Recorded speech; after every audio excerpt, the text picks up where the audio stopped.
Namaste and greetings. I, Naina Agarwal, researcher at IMPRI, Impact and Policy Research Institute, प्रभाव एवं नीति अनुसंधान संस्थान, नई Delhi, extend my warmest welcome to you all to IMPRI Web Policy Learning. Today, we have gathered here for day one of a 3-day online certificate training program on disaster resilient housing and built environment, imperatives for better policy, planning, and sustainable cities. This training program is organized by the National Institute for Disaster Management, NIDM, Ministry of Home Affairs, Government of India, in collaboration with IMPRI, Center for Habitat, Urban, Regional Studies, New Delhi. Now, let me give you a brief background on the training course on disaster resilient housing and built environment, imperative for better policy, planning, and sustainable cities. Among the myriad of issues pertaining to developing countries, housing and disaster resilience remains significant due to its direct impact on lives.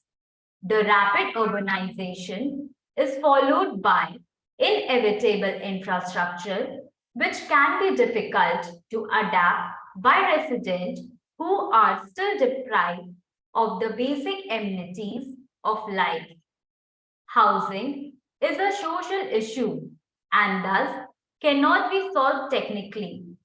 There is a shortage of housing in India, regardless of the socio-economic conditions, despite numerous housing programs established by the government. It is not only quantity, but also the quality of housing that is imperative for a sustainable India. The resilience of Indian cities depends not just on physical, social, political, economical, as well as emotional aspects. Moreover, COVID-19 pandemic has underground the crucial link between adequate housing, human settlement, and public ability to lead healthy life. The lockdown-induced work from home scenario has also highlighted differential housing demand and usage. The exponential depletion of natural resources and other man-made hazards is returning the favor with global climate change. This negative effect directly targets the human life and increases the ever-shaking vulnerability of the urban resident. Indian cities are vulnerable to disaster due to their location and diversity of geography. These disasters and urban complexity lead to an economic loss to the city, emotional trauma to those who lost their homes and families, social damage to the displaced and migrant, and political non-stability to governments.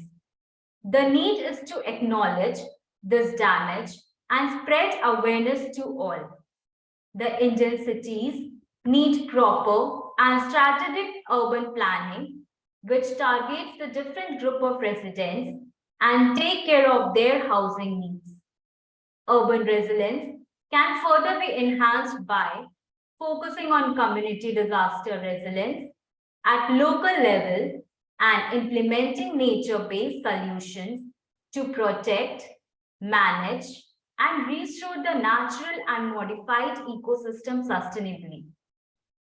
This 3-day online training program aims to bring out together professionals from academia, civil society, and the commercial and entrepreneur sectors to provide a solid interdisciplinary introduction to the fundamental concept of urban housing, disaster, resilience, and sustainability, as well as their interrelationships, perspective, and variations, and how community policymakers and the environment have linked them.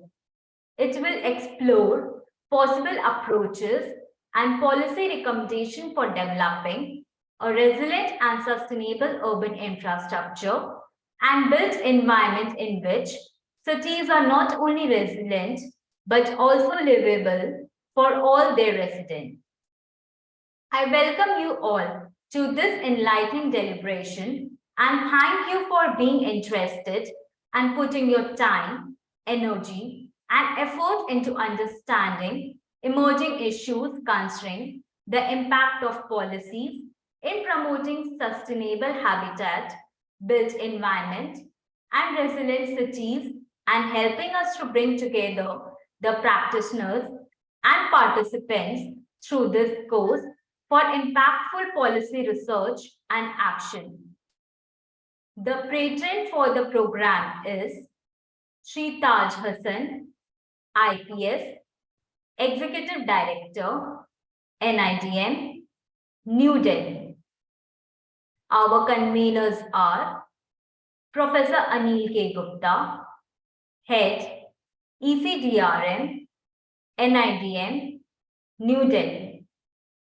Dr. Soumyadeep Chattopadhyay, Associate Professor, Vishwa Bharati, Shanti Niketan, Visiting Senior Fellow, IMPRI, New Delhi. Dr. Simi Mehta, CEO and Editorial Director, IMPRI. Dr. Arjun Kumar, Director, IMPRI. This program is convened and moderated by Shri Tikendra Singh Panwar, former Deputy Mayor, Shimla, Senior Fellow, IMPRI.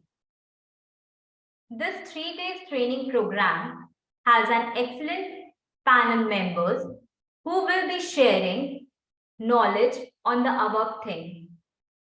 The distinguished panel members for this program are Professor K.T. Ravindran, Ms. Suhasini Iyer, Ms. Vanessa Pittar, Professor Manoj Parmar, Mr. Sameer Unhel, Shri Romi Khoshla, Professor Darshini Mahadevia, Professor Shipra Mitra, Professor Manjula Bharti.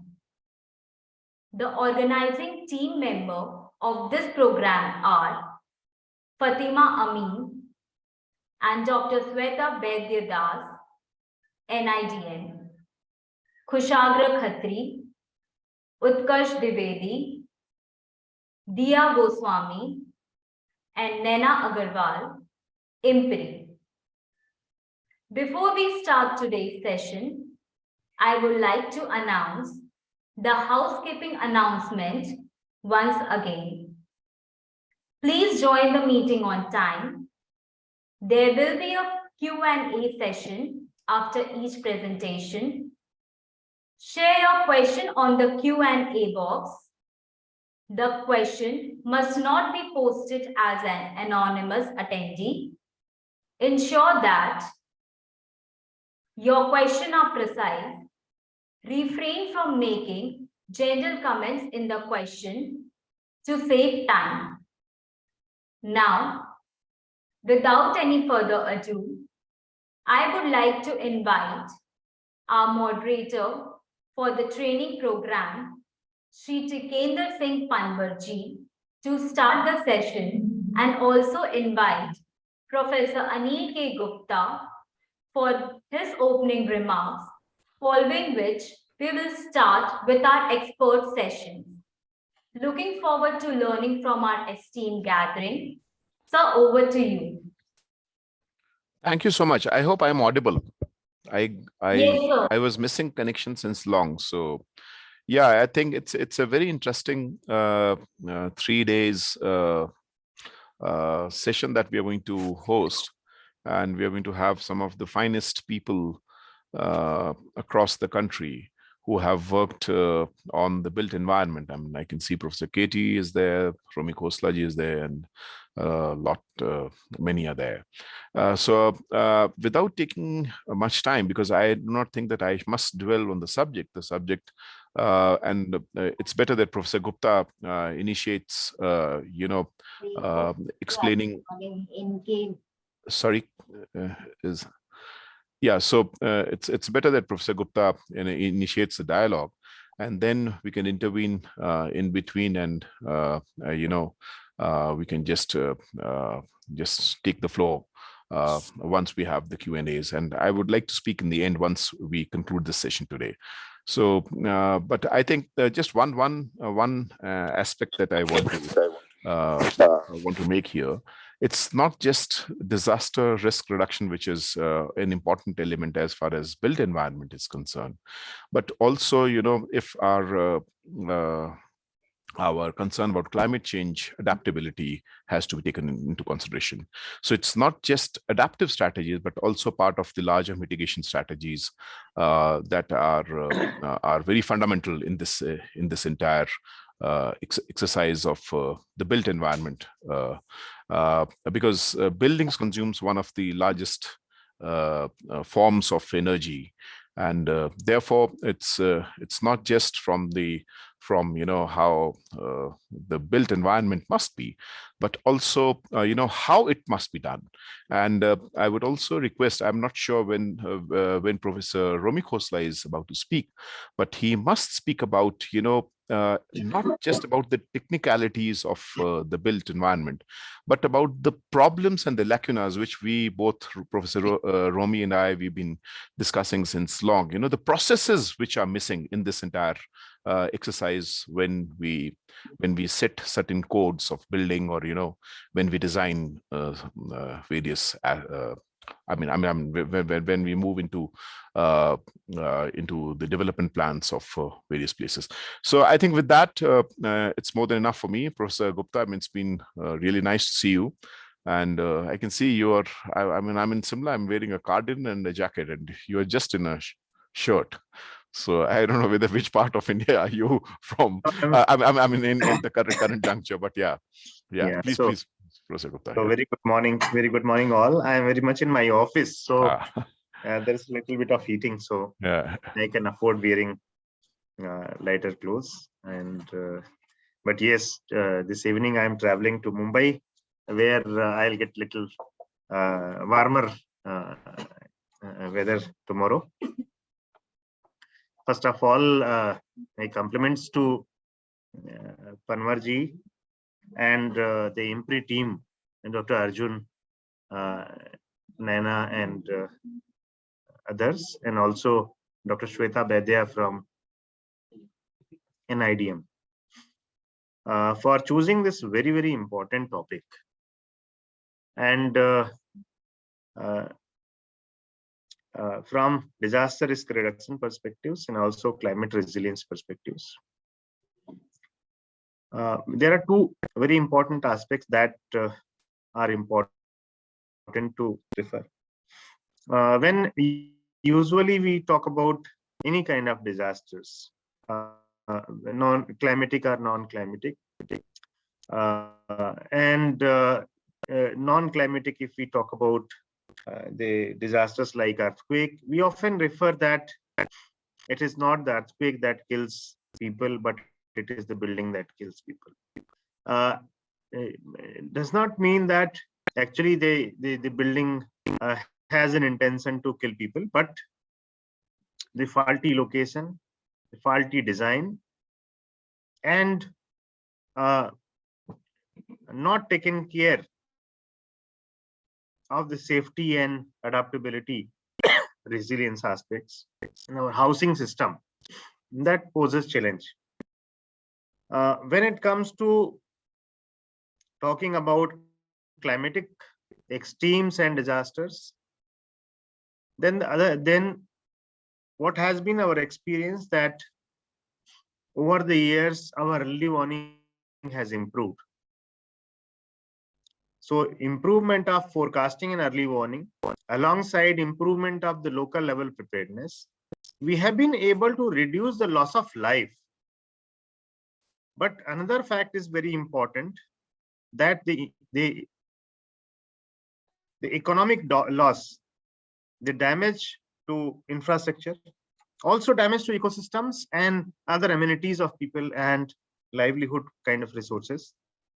So these are their losses are on rise. So if we take account of these two things, that the economic damage and loss is increasing, and on the other hand, it is not mere a hazard that kills people, but it is the building or the housing, its poor design, its poor construction, its poor location, that kills people. So the both aspects of disaster damage, the human loss as well as the loss in economic terms, both are we can comprise these two dimensions. So when we talk about safeguarding our housing and housing systems, buildings, then the direct concern comes to urban areas, because cities are where predominantly by build big housing complexes, multi-storied buildings, and infrastructure concentration is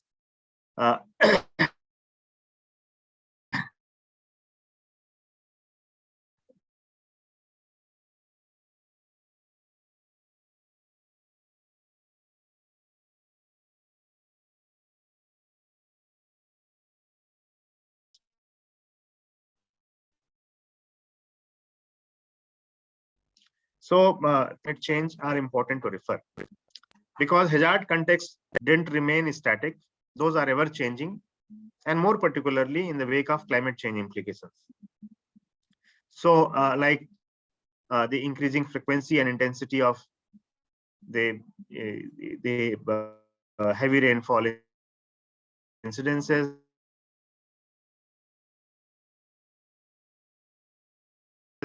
then on the other hand, sometimes the dry spell issues. Now, in fact, in Indian soil, we have started talking about the serious this thing about the dust storms. Dust storms have never been a serious concern for us, but now it is a concern for us because of the increasing intensities also. Then the second is vulnerability context. And vulnerability context, if we look at, I think that is very important, that what kind of housing planning, design, construction, and maintenance, these dimensions are very important besides the exposure context. And exposure, there are two dimensions. One is location, and second is like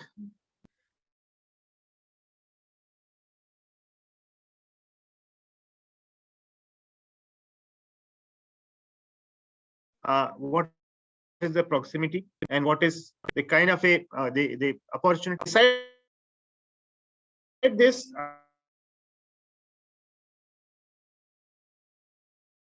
I also find three major aspects which are not in cities and housing and infrastructure that we were discussing 10 years ago. Now those require some improvement, some modification, some amendments, and that amendments are basically called because of two specific dimensions. One is we are very fast witnessing the disruptive change in technology. Not only disruptive technology, but all kind of technologies. Very fast changes are coming. For example, now most of our city systems are managed in automation systems. So everything is governed by, I would say, digital mode. So our understanding of disaster risk should also have to envisage these things, because if something goes wrong with our automation system, something goes wrong with our control center or control system, it can lead to some kind of a disaster. So then it is an element that is going to, that can aggravate. So it can lead to an antagonistic effect, synergistic effect, or whatever we say. The second thing, the society is also changing. So there is also disruptive change in social settings. So when there is a disruptive change in social settings, our understanding of exposure of the people, of community, to various climatic extremes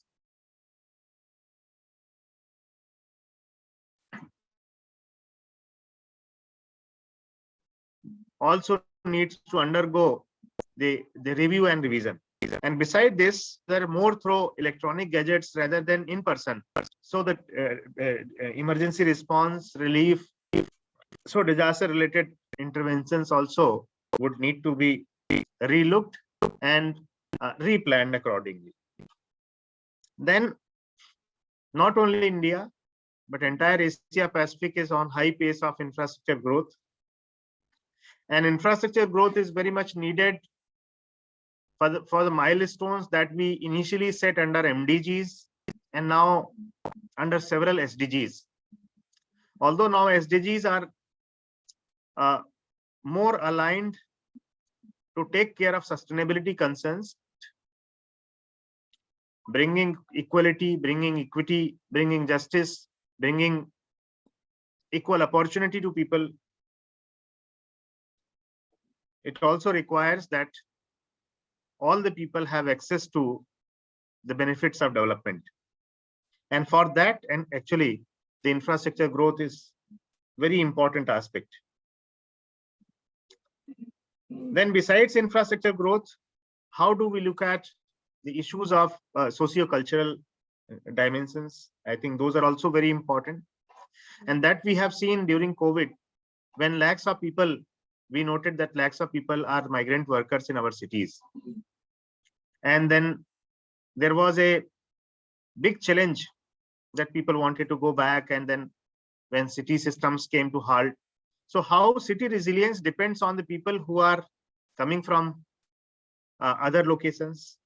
And equally important is the fact that the people who are coming from various parts of the country are now settling down in the peripheral areas or the peri-urban parts of the cities, are the people coming from disaster-prone areas, primarily drought, floods, cyclone-prone areas. Then the housing complex in cities, when we talk about their resilience, also their resilience also need to be discussed with the context of interdependency of various sectors. For example, if there is some kind of challenge on electricity supply, then there are various other sectors that also affected: water supply, railways, transport, many other systems. So interdependency of various systems, that is also very important. Then Technology referred to the emphasis on mitigation. I totally agree with him. And this program would also discuss some good case studies aligned to these things, because I identify 4 major aspects when we look at the sustainable city systems or sustainable housing systems: adaptation, resilience, mitigation, and DRR. And very importantly, for a long time, this people working in the area of climate change mitigation and people working in disaster risk reduction were working separately in silos. And now also some people like to define these things independently and in isolation without realizing. Then there are several interventions which have a lot of co-benefits. So, for example, if we talk about the improving wetland situation, wetland conditions in cities, it has mitigation value as well as adaptation value. So there are several such examples where, if we talk about the green roof, it has adaptation value as well as mitigation value. So there are a lot of opportunity to see various interventions which have multiple benefits of adaptation, resilience, mitigation, and disaster risk reduction. So I would like to bring these contexts here. and I'm sure that the speakers are going to touch upon these aspects. I'm very happy that this program is being organized by NIDM and IMPRI together, and excellent speakers are here who would be delivering their talks, and I am sure that this program would be a success. My best wishes to the participants also. My apology for my bad voice because of little sore throat, and so I hope that you would yeah, thank you, and over to you for taking this agenda forward. Thank you for your remarks, sir, and setting the context for this 3-day training program. Now I would like to invite our first expert, Professor K.T. Ravindran. He is urban designer, former chairman, Delhi Urban Art Commission, and his topic for today is resilient cities, housing, and built environment.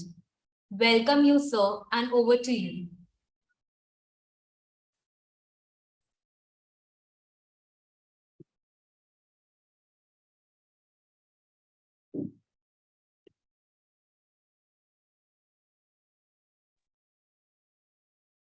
Thank you.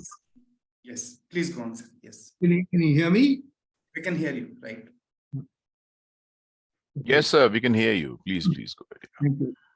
So, thank you for giving me the opportunity to speak to this kind of a varied crowd, which doesn't come by very often for us. We are always talking to people, other people like us who are already converted. So here I think is an opportunity to speak to a more varied group of people, which I welcome. Thank you for this. Now, I have a small question for the organizers. My session was to start from 11:15. Now we are starting a little past 11:30. So does that mean that I can take that extra time? Of course, sir. Of course, sir. Take your time, sir. I mean, in the sense, is it okay, Arjun? I don't think it's a problem, yeah? Masni is the next speaker. Yeah. Is okay with her? Yes, sir. Yeah. All right. So thank you, Naina. I must give you a background of this, my work on the disaster resilient housing. Basically, 2-3 years ago, we had done an exercise in Chennai looking at what was that time called a slum clearance board, so housing for the poor. And Chennai has built a huge number of housing for these people, and most of them of late have been only in multi-story buildings, and there are a number of new problems which are cropped up because of that. Now, what I'm going to present to you as the background of having developed through that process, apart from the other inputs that I've had in various other forums. So I'll start very quickly.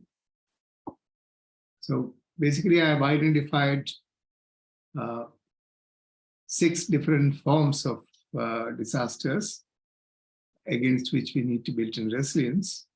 So there is always this continuing disasters, and the resilience that we built in is always for a certain period of time, but the nature of the disasters is changing very quickly. So it's creating a kind of a conundrum between resilience that we built in and the very fast changing disasters.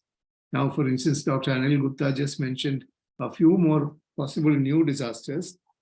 One of them being from the design and implementations of infrastructure. Then he also said about sustainability issues, which need to be directly addressed. Plus, he's also said that the changes that we find in the climate has also led to larger and larger dust storms and heat waves in certain part of the country. These also have now become so regular that they need to be now looked at as a new form of disaster. I have not covered them in this because this has 5 basic things that we normally look at. And this view has two different dimensions. First dimension is that there is a material dimension, that there is a kind of issue of design, materials that we use for development, and their response to certain conditions in the changing climate and so on. Plus, we also have a human dimension to the problem, which is very often ignored in our policy. Only way the human dimension is addressed is through the modes of communication that we have and early warning systems and all, which Dr. Anil also mentioned about. We only have those things in place, but we don't prepare the people and we don't actually train the people to deal with the situations of disaster. So that is a part which I'd like to emphasize as well in this, apart from the material dimensions.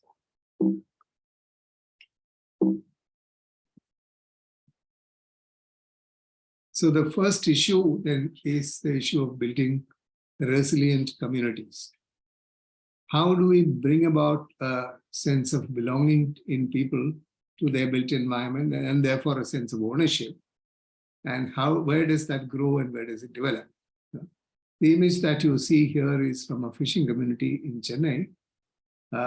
And here I've attempted a definition of what is resilience. Resilience is the ability of a system or people to bounce back to normalcy after a disaster or hazard while minimizing loss of life and property. Very often the certain type of damages are inevitable in any disaster, but we can certainly minimize the loss of life and property through intelligent design, intelligent response, and having the community prepared to deal with this. So in terms of the resilience from hazards, urban areas are vulnerable to storm surges, tsunamis, sub-regional flooding, local flooding, heat waves, earthquakes, fire hazards, and high-rise, particularly in high-rise housing, etc. Housing, especially public housing with high-density living, needs to be safe from these hazards and protect the residents as well as the public assets created to support them.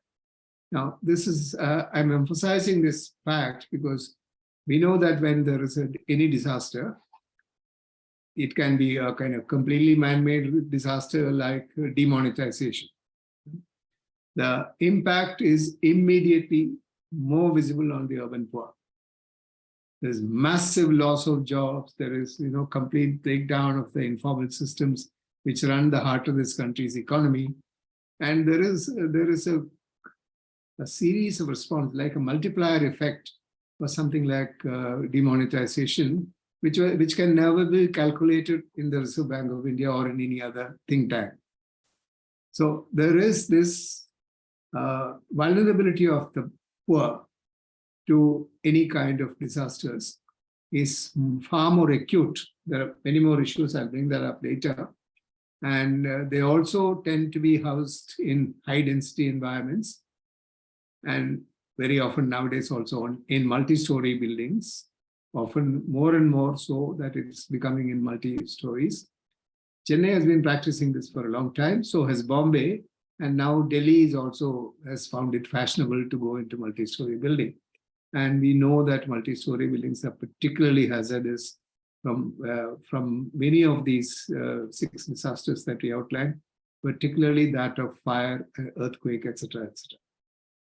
So one of the things for us to remember is that the poor is always more vulnerable to a condition of stress in the system than people like us who can always protect ourselves and have enough buffer and enough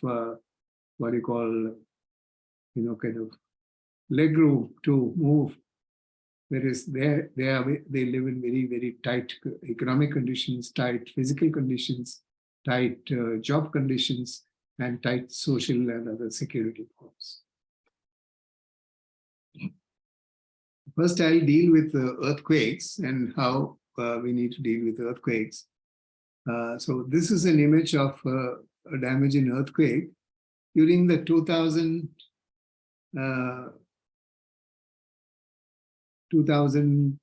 turn of the year earthquake that happened in Bhuj. Yeah, this is a picture which I had taken myself. And you can see the kind of damage that comes to columns from an earthquake. Yeah? It's just an illustration of the columns. I'll go into more details of that later. Now there are more images also from Bhuj. Also my own pictures during that time. I happened to travel in Bhuj at that time. Immediately 2 weeks after the earthquake, I traveled around to record the impact of it on buildings. And these images are from there.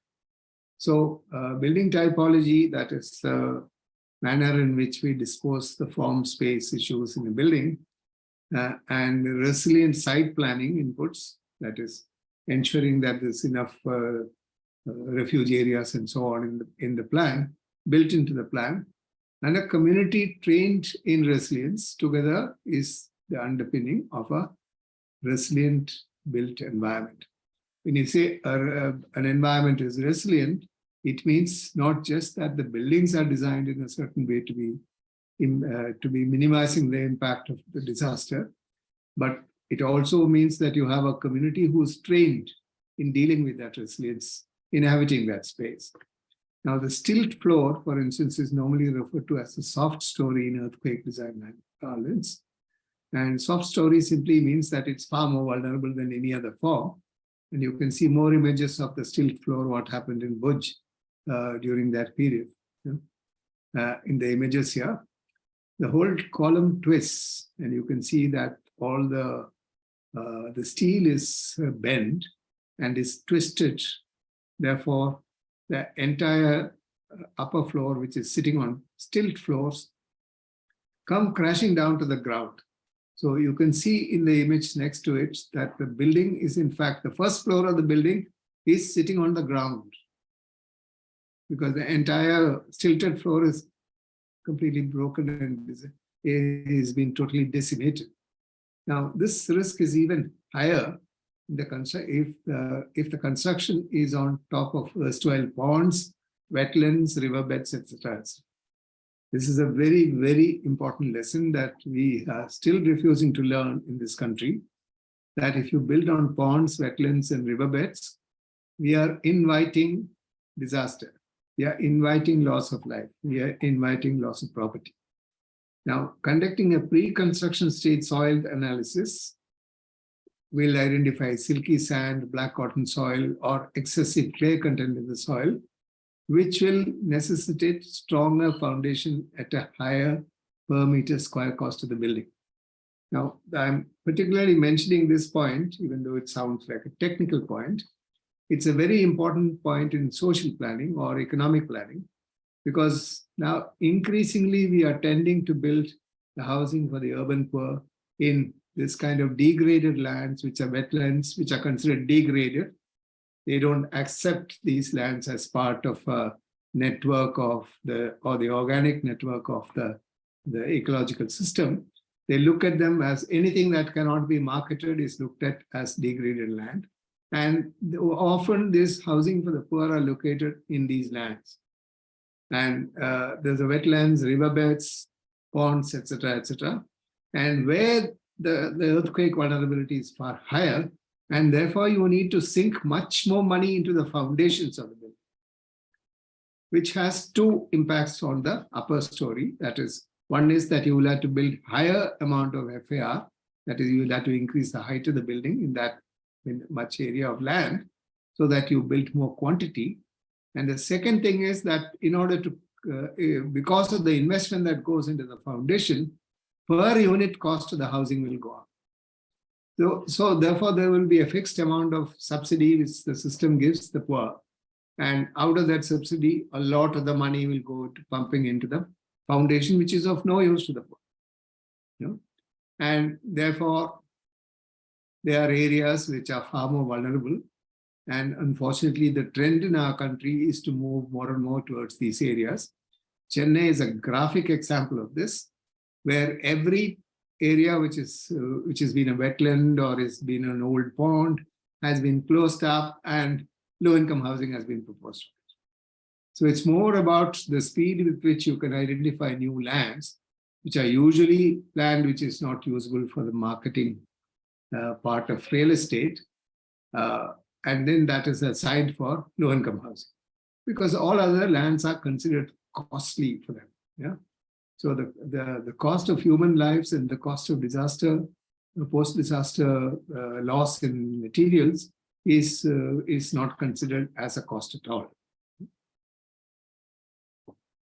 So here is one of the strategies that is required at the planning level, which is called the micro-zonation approach. You know?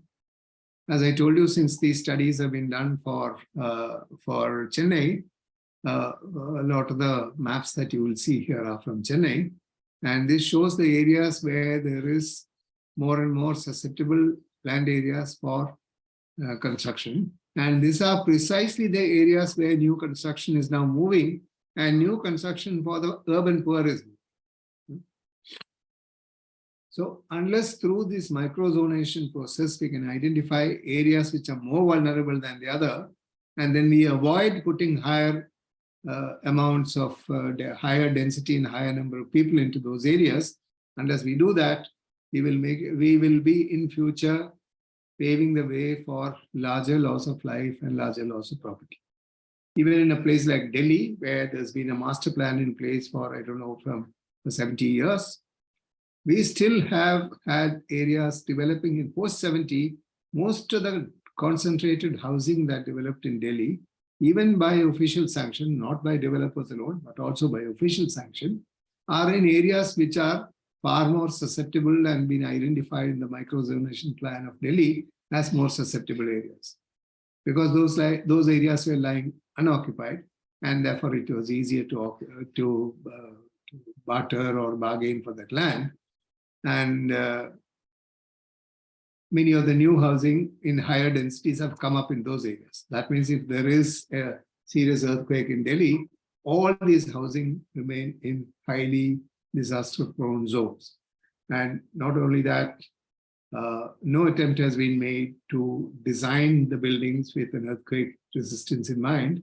Now they have rules and regulations in place, and it's at least being enforced at some level.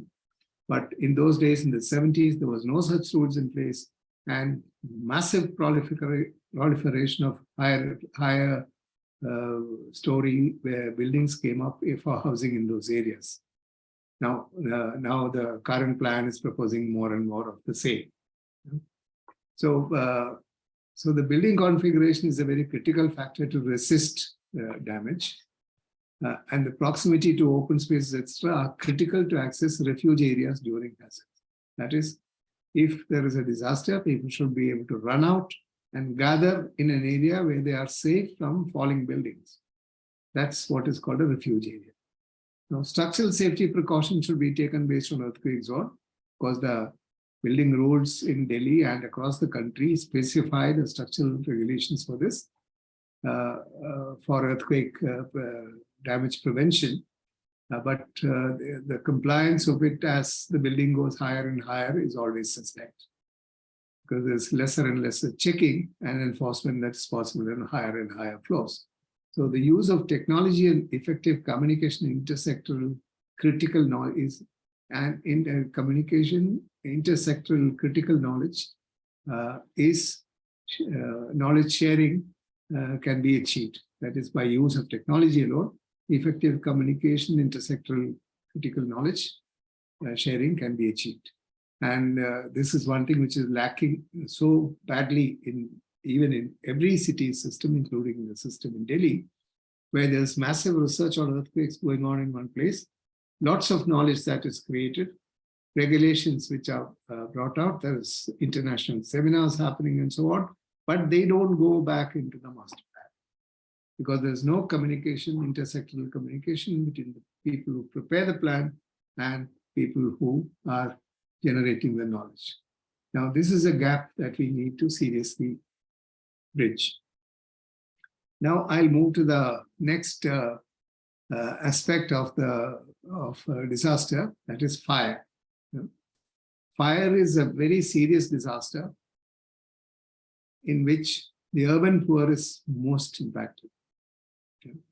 Even in some cases, in deliberate attempts to get rid of a slum community, During summertime, fire is instigated in places and the entire place or largely the place is gutted down, loss of life, loss of massive property losses for the poor, and then the land is then available for redevelopment.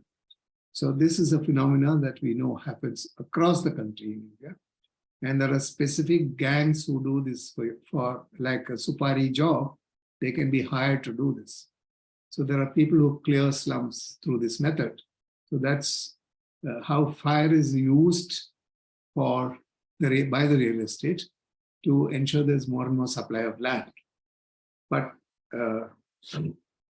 when we design a building according to fire safety and in the mandate as mandated by the bylaws, the super built up area and the cost of construction are impacted by fire regulations. That is, since they demand wider corridors, wider width of corridors, bigger space next to the lift for fire safety, and so on and so. There are certain planning standards need to be. Once you follow that standard, there is a marginal increase in the square meter area of the building, of the habitable aspect sides of the building. Yeah?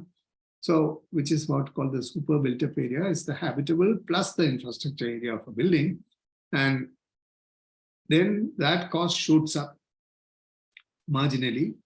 And this is what prevents many people, either people who are developing large-scale housing for the urban poor, even government who is developing large-scale housing for the urban poor, or developers to cut corners in these areas, and they don't provide for any fire safety in those buildings. And therefore, they save some areas, some few square meters of areas, which then they monetize in some other way from the project. So firefighting requirement should be built in at the planning stage itself. And of course, there is a system of fire regulation and permissions being accorded by the fire agency, but that is never strictly enforced. And in places like Chennai, they don't even consult the fire regulation agency. They simply built multi-story housing for the urban poor without any consultation or any consideration for fire safety. And this is a very serious issue that needs to be looked at. But it's not only in Chennai, it happens across the country in every place. Now, space standards, including fire access standards around buildings, that is, space around buildings, intervals for the location of vertical circulation. That is, in a certain number of meters, you need to provide a vertical circulation. The amount of people who can use a staircase, and therefore its width are restricted. And the provision of firefighting equipment, ducts, provisions of water storage, and refuge spaces are, as per standards, etc., are absolutely necessary at planning stage in every building. Normally, what people do is to simply provide a good working plan and then go to the fire people and get a sanction, and it's forgotten. See, but that's not how it needs to be done. Particularly when we come to low-income housing, who are built in higher densities and in higher rise buildings. So sanctions and certifications are also a must in fire regulations, which is often not sought. Registered fire consultant needs to be involved right from the planning stage to make the spatial and other provisions compliant, write specifications, tendering work, supervision of works, testing and obtaining sanctions, and training. Training is a very important component, and because here the periodic checking of the efficacy of the equipment is necessary. It's not that you can provide, 30 years ago you made the fire provisions and now it's forgotten. Since then you don't have to worry about it. It needs to be checked and upgraded continuously to make sure that it's a functioning system. The efficacy of the equipment has to be ascertained. And it has to be managed by people who are trained in looking at them. So ideally, people who are embedded in the community are trained in these matters, and they are made to check them. So manpower for this is one or more persons need to be trained in the upkeep of these equipments, and apart from training residents in emergency response systems, these people also need to be trained. So the youth among the residents also need to be co-opted into securing and upkeep of the systems. The youth usually are in the forefront of any rescue operation. And because of the sense of adventure that they have and the sense of public commitment that they have, and they are the people who need to be targeted in training the resilience. And firefighting equipment, of course, needs to be maintained and they have to be in accessible locations. There are specifications for everything. And all that we need to do is to follow the written down law and ensure its upkeep. So they involve plumbing, electrification, specialized specifications, and planning. So this is a specialized area. Firefighting and fireproofing of buildings is a specialized area who need to be involved in this. Now, the image that you see here is new housing, which is not yet occupied, in what is called KP Park in Chennai. It's built by the government, and for the first time they outsourced the design to an architect, and it looks like any other nice housing that you can have in multi-story, as nice as it can show. But the fact is that this building, this group of bunch of buildings, the entire housing scheme is not compliant with fire regulations. It doesn't have the requisite width of verandas. It doesn't have the sufficient space that's required in front of lifts and staircases and width of staircases, intervals of vertical movements. None of these are followed in these houses, but it looks very smart and very nice from the outside. So this is often the case with middle-class housing also, where they look very fancy and very nice, and therefore people are willing to occupy them. Little do they realize that it's not fire compliant, firefighting compliant, and therefore is a higher risk, and it requires more attention in building in resilience inside the people who live there. Now, awareness building is a very critical factor in firefighting. That is awareness about how do you communicate the issue of a crisis. The image that you see here is housing in Bombay, and you can see that these buildings are absolutely not fit for any kind of fire regulations. There is not sufficient gap even between people, between buildings for habitation, leave alone light and ventilation. For firefighting, there is no issue at all here. It's not if there's a fire, the whole place will burn down. It will travel very quickly from one to the other. So this is the tragic condition of public housing in our metropolitan cities. Now, continuous need for firefighting readiness is something that I cannot overemphasize. Then the issue of malfunction of electrical systems is manifold. When you have higher density and higher level of usage and less informed levels of usage and maintenance, very poor maintenance or no maintenance at all, then the risk of malfunctioning electrical system is manifold. In India, the majority of fires are caused by electrical malfunction and misuse.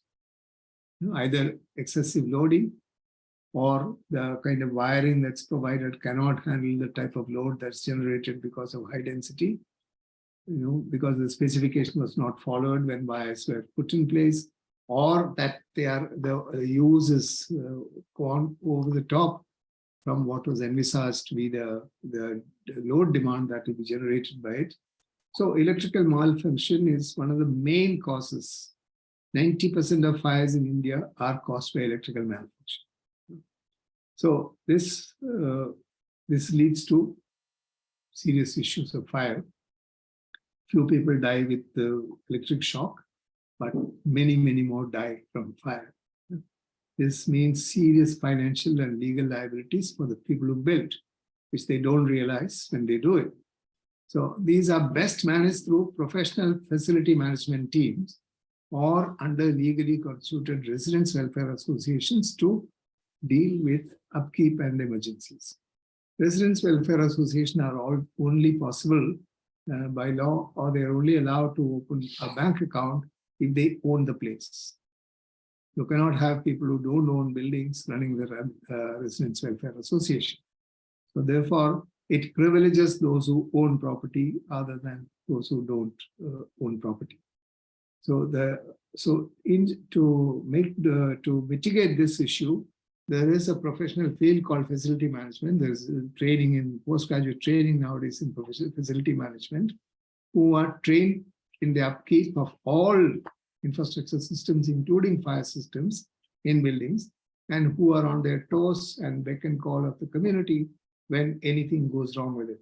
And they can be held responsible for the condition of the infrastructure that's provided. Next issue is of heat. I think I'll have to move a little faster because I've already done a good lot of. I've already done 20 minutes. Sorry, half an hour. So I'll be very quick now. In the next 10 minutes, I need to finish everything so that we have some time for question and answer. So the next issue is of heat. Heat wave is a new form of disaster that we face. And we all know that due to climate change, the level of heat is going higher and higher and higher. That is, the mean temperature levels are going up. You can see the example here of mean monthly maximum temperature going up. From 2016, it was 38.2 degrees centigrade. And in 2070, it will be 41.6 degrees centigrade. Yeah. So this is again case example of Chennai, where at present it is about 38.2 degrees is the mean monthly maximum temperature. It will move to or nearly 42 degrees as predicted now. It's also possible that this figure will be overcome within no time, because the climate change issues which are coming up are completely unpredictable as far as heat is concerned. So mitigation measures can be built into most buildings. We need to make sure that they are built in.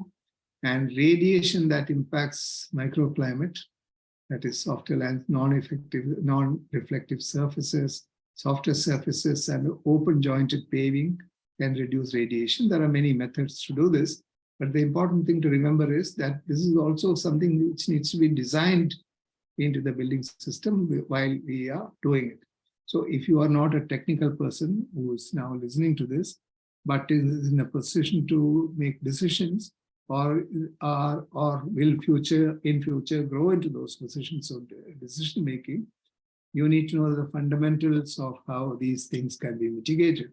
That's why this information is being presented here. So to reduce heat intake is the most important part of design.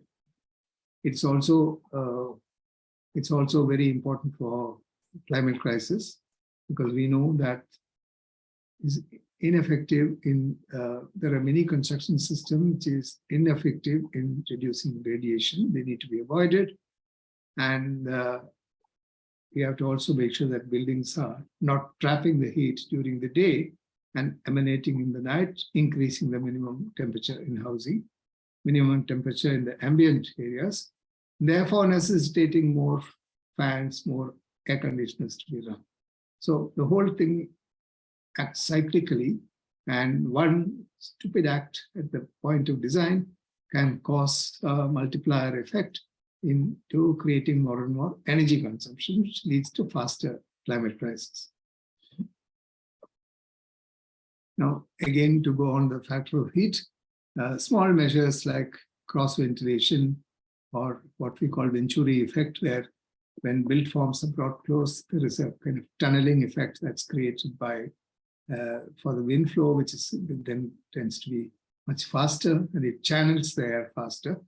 That's if you reduce the carrying volume, then the speed of the movement increases, which is a simple principle in physics. Then there is indigenous to, there are plants and tree species which are indigenous to the local climate and soil type, which will provide better climate resilience. And they are also usually less water intensive.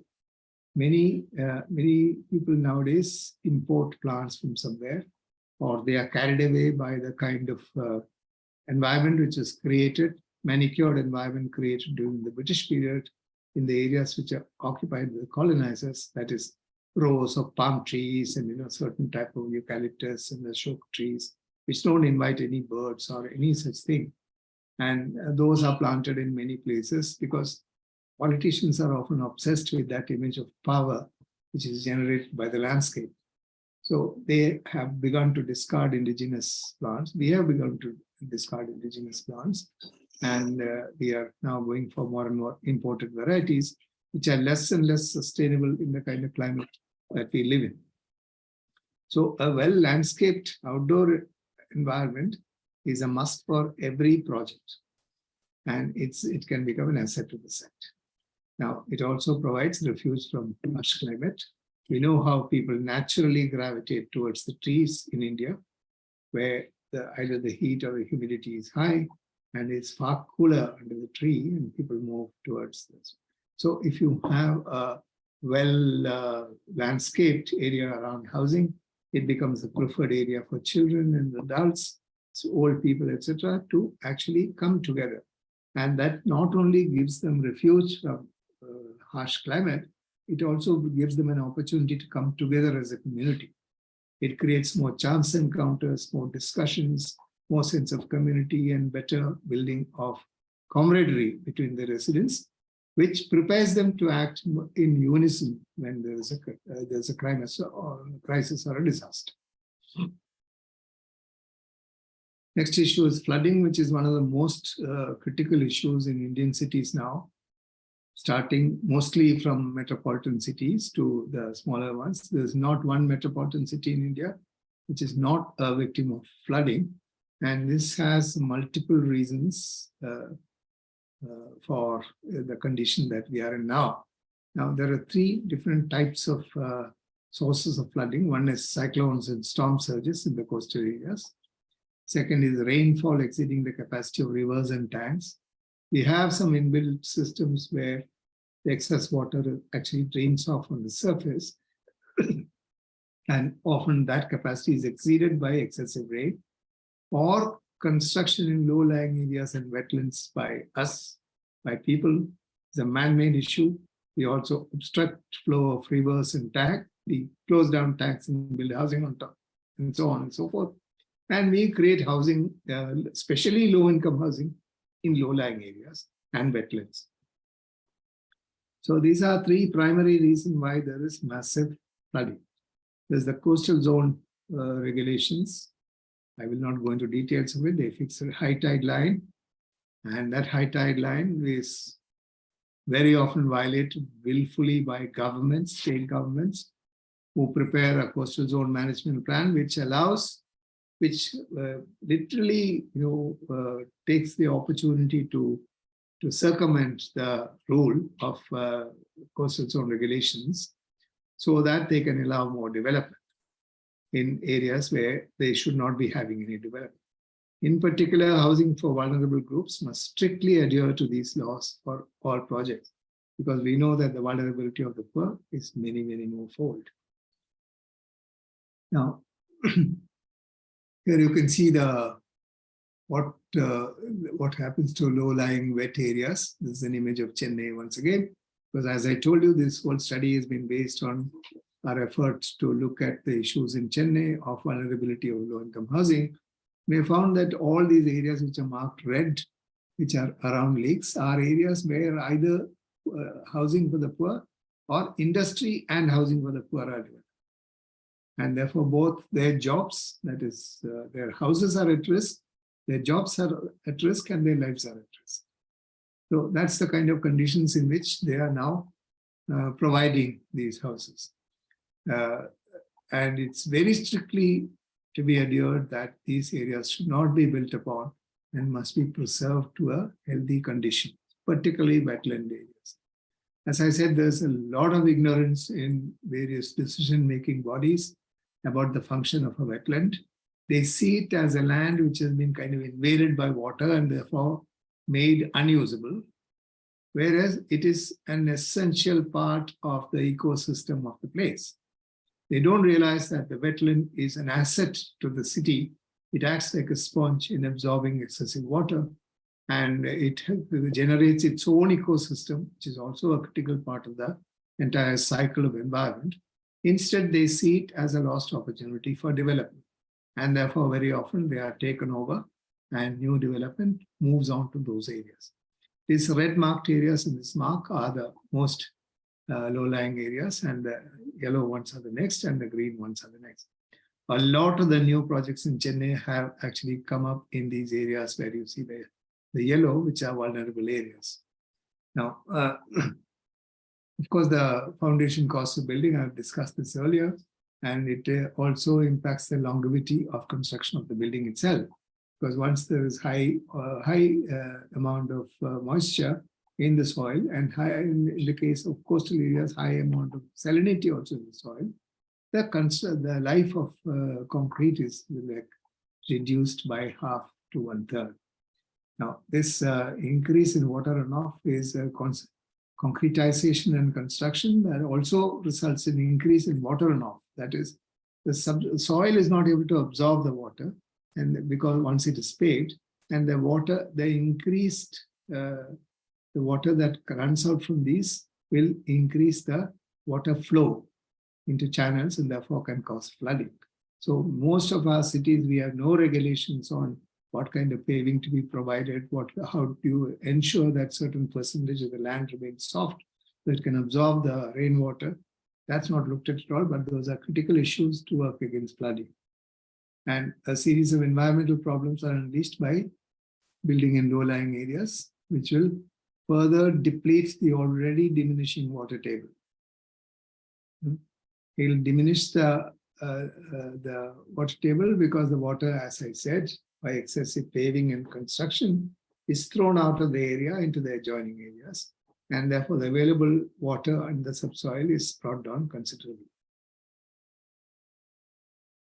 Now, the next issue is sea level rise, which is a very, very important issue, and it is already happening in parts of South India. In Kerala, many villages have gone underwater already. Right now, currently, as we are speaking, there are villages which have got knee-deep water in the coastal areas in Kerala, because there is a already predicted sea level rise due to the increase in temperature, global temperature, due to climate crisis.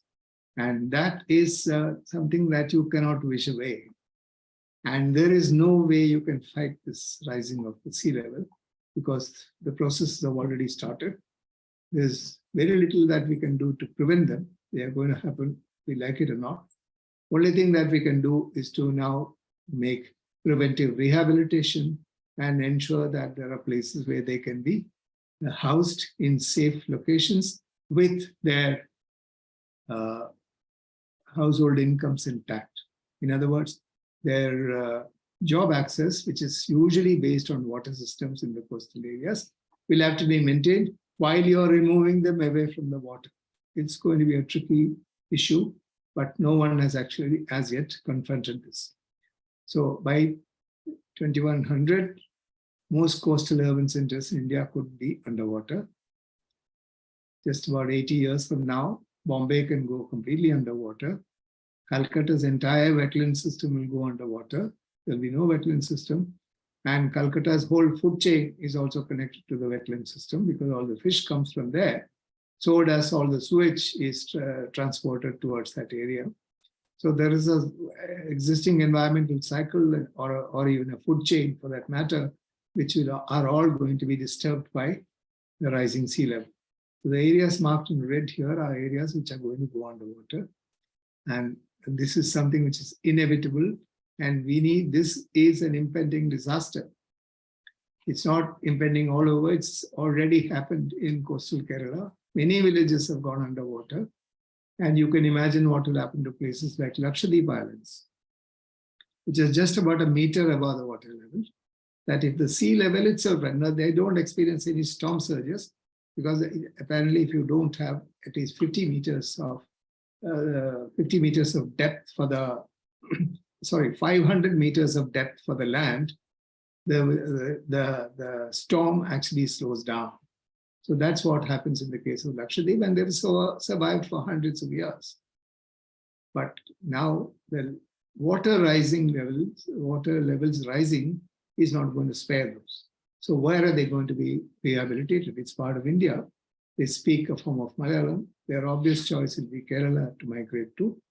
And how are we going to deal with this? These are some real impending disaster issues from sea level rise. Sea level is a very important thing that has not been taken cognizance of in our planning. Right now, many master plans are under the way in all these coastal towns, and they don't take sea level rise into consideration at all. So the urbanization policy, as well as investments in India, have completely ignored this so far. Investment that's going into tourism and many other kind of amenities near the waters are going higher and higher every day, while this danger is also rising every day. This other image that you have here is of pollution levels, which was partly touched upon by Dr. Anil Gupta also. Is rising carbon dioxide. You can see how it is skyrocketing, carbon dioxide. You know, and then next you have the rising methane levels in red, and in yellow you have the rising nitrous oxide levels. All these are very harmful chemicals which are actually increasing in our water. I should move a little faster. The last chapter is about the issue of the pandemic, which is now have to be brought in. You know, now the recent pandemic has exposed a number of fault lines in our community health management systems.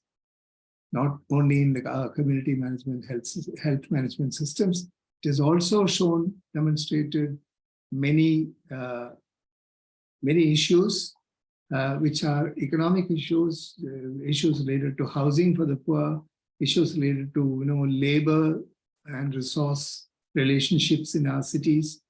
It has brought out so many interesting fault lines, which can be for another discussion. And here is an example of how this housing, which is not fire fit at all, has been turned into hospitals by the Slum Clearance Board in Tamil Nadu, which is not a bad thing, because it was an excellent response in an emergency that they were able to create 1,400 beds to be housed in these houses. So the pandemic has also increased the vulnerabilities of high density living, because we have seen that higher the density areas, the larger the amount of viral load. Now, especially for the aged and otherwise vulnerable, when buildings are done without any firefighting regulations, it's even impossible to move them on a stretcher, up and down the floors. Leave alone problems that arise out of water and earthquake and electricity and fire and so on. In every form, these high-rise housing for the urban poor becomes more vulnerable. And we are continuing to construct them, continuing to promote them in high-rises. Especially for the aged and the otherwise vulnerable, these are very high-risk locations.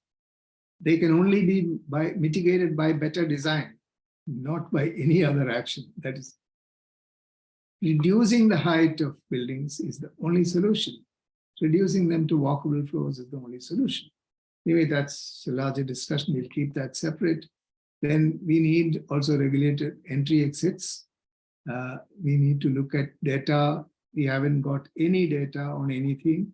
And all the data that we have are also suspect, because a lot of them are very obviously fudged. They don't seem to be reflecting the ground realities in some way. Data is another world where they exist on their own, and they are consumed in a totally different circuit than for actual planning on the ground. So the building type and community spreading of disease, the correlation between them needs to be understood, and disasters like health disasters like the pandemic are going to recur in future, and we have to be prepared for accepting them through design typologies and so on. There is not enough data. Perhaps the solution is to first generate that data from now on and create an information base and source that can be applied to new housing. Now, very quickly, there are a few things to be done way forward in terms of both for climate change. So confront the climate crisis to factor in the national urbanization policy. We don't have a national urbanization policy. We have last policy was drawn up in 1988 on a comprehensive level across India. Now there has been an apology of a small note in the form of a small brochure type of thing, stating some of the ideal conditions that we'd like to achieve. but it does not amount to a strategy for urbanization. And we in India yet don't have a strategy, mainly because it's uncomfortable to have a strategy, and it's more easy and more profitable to ad hoc the decisions. And that's what our government's doing. Now, link up the global monitoring warning system to mitigate climate crisis. Drop catching up with the Joneses attitude, saying that no, America is consuming so much more for climate change. They are shortchanging the rest of the world. Like yesterday, it was said that they're shortchanging the rest of the world, and we have our right to develop. In other words, we have the right to catch up on carbon emissions. That's a ridiculous argument. Anyway, let's not go more into that because of the shortage of time. So adopt development and protection measures in the non-urban sectors like forests, riparian ecology, Himalayan ecology, coastal developments under CRZ, and the agrarian landscape which impact resilience. We have not fully measured the impact of these areas in terms of resilience and disaster and climate crisis. So then we need to set up mechanisms to coordinate policy implementation between national and state level, which is there as a feeble instrument right now, not a strong instrument at all. And the urban-rural continuum to be viewed as one unit to combat the climate crisis. The climate crisis does not recognize the rural areas and the urban areas separately. They impact them equally, but the manner in which they impact may be different in each other. But as far as the climate crisis is concerned, these two need to be treated as a continuum. Then anticipate climate refugees inflow into wealthier urban centers and move strategically to a balanced regional growth. We are not attempting a balanced regional growth at all. We are looking at how to invite more and more capital into our cities, which are already flushed with capital. So it's only in places where there's already more money that money can be made back through the banking system. So naturally, the investments flow into that areas and they become richer and richer, and the inequalities in our system continuously rises. But when we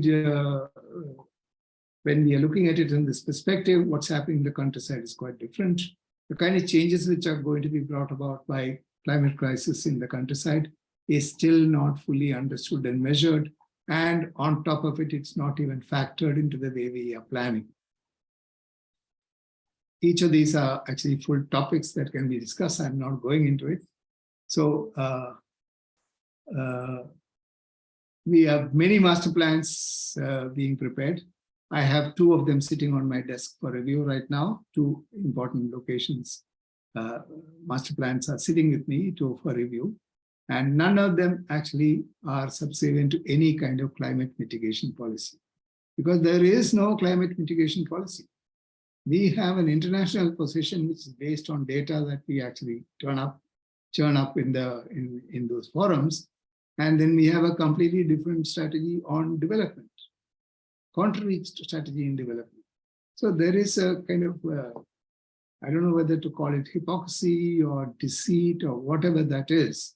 It is not a healthy thing that one sees in as far as official policy for climate mitigation is concerned. And once that sort of a thing is brought into a certain state of health, it needs to inform the way master plans are also prepared. Now, extensive training of municipal engineers, administration, etc., in climate mitigation measures is an important factor. We don't have a system in place. We need to develop community level resilience for vulnerable groups, particularly for vulnerable groups. At city level, we need to devise resilience mechanisms for the urban poor in planning, urban design and construction methodologies, along with protecting urban livelihoods and economic security. The image that you see here is in a rehabilitation colony in Chennai, where during the festival of Pongal, there's a spontaneous festivity that happens as a public event in the open space. And there you find the traditional things which they personally did at home are being brought into the public domain. And irrespective of caste in the community, everyone participates.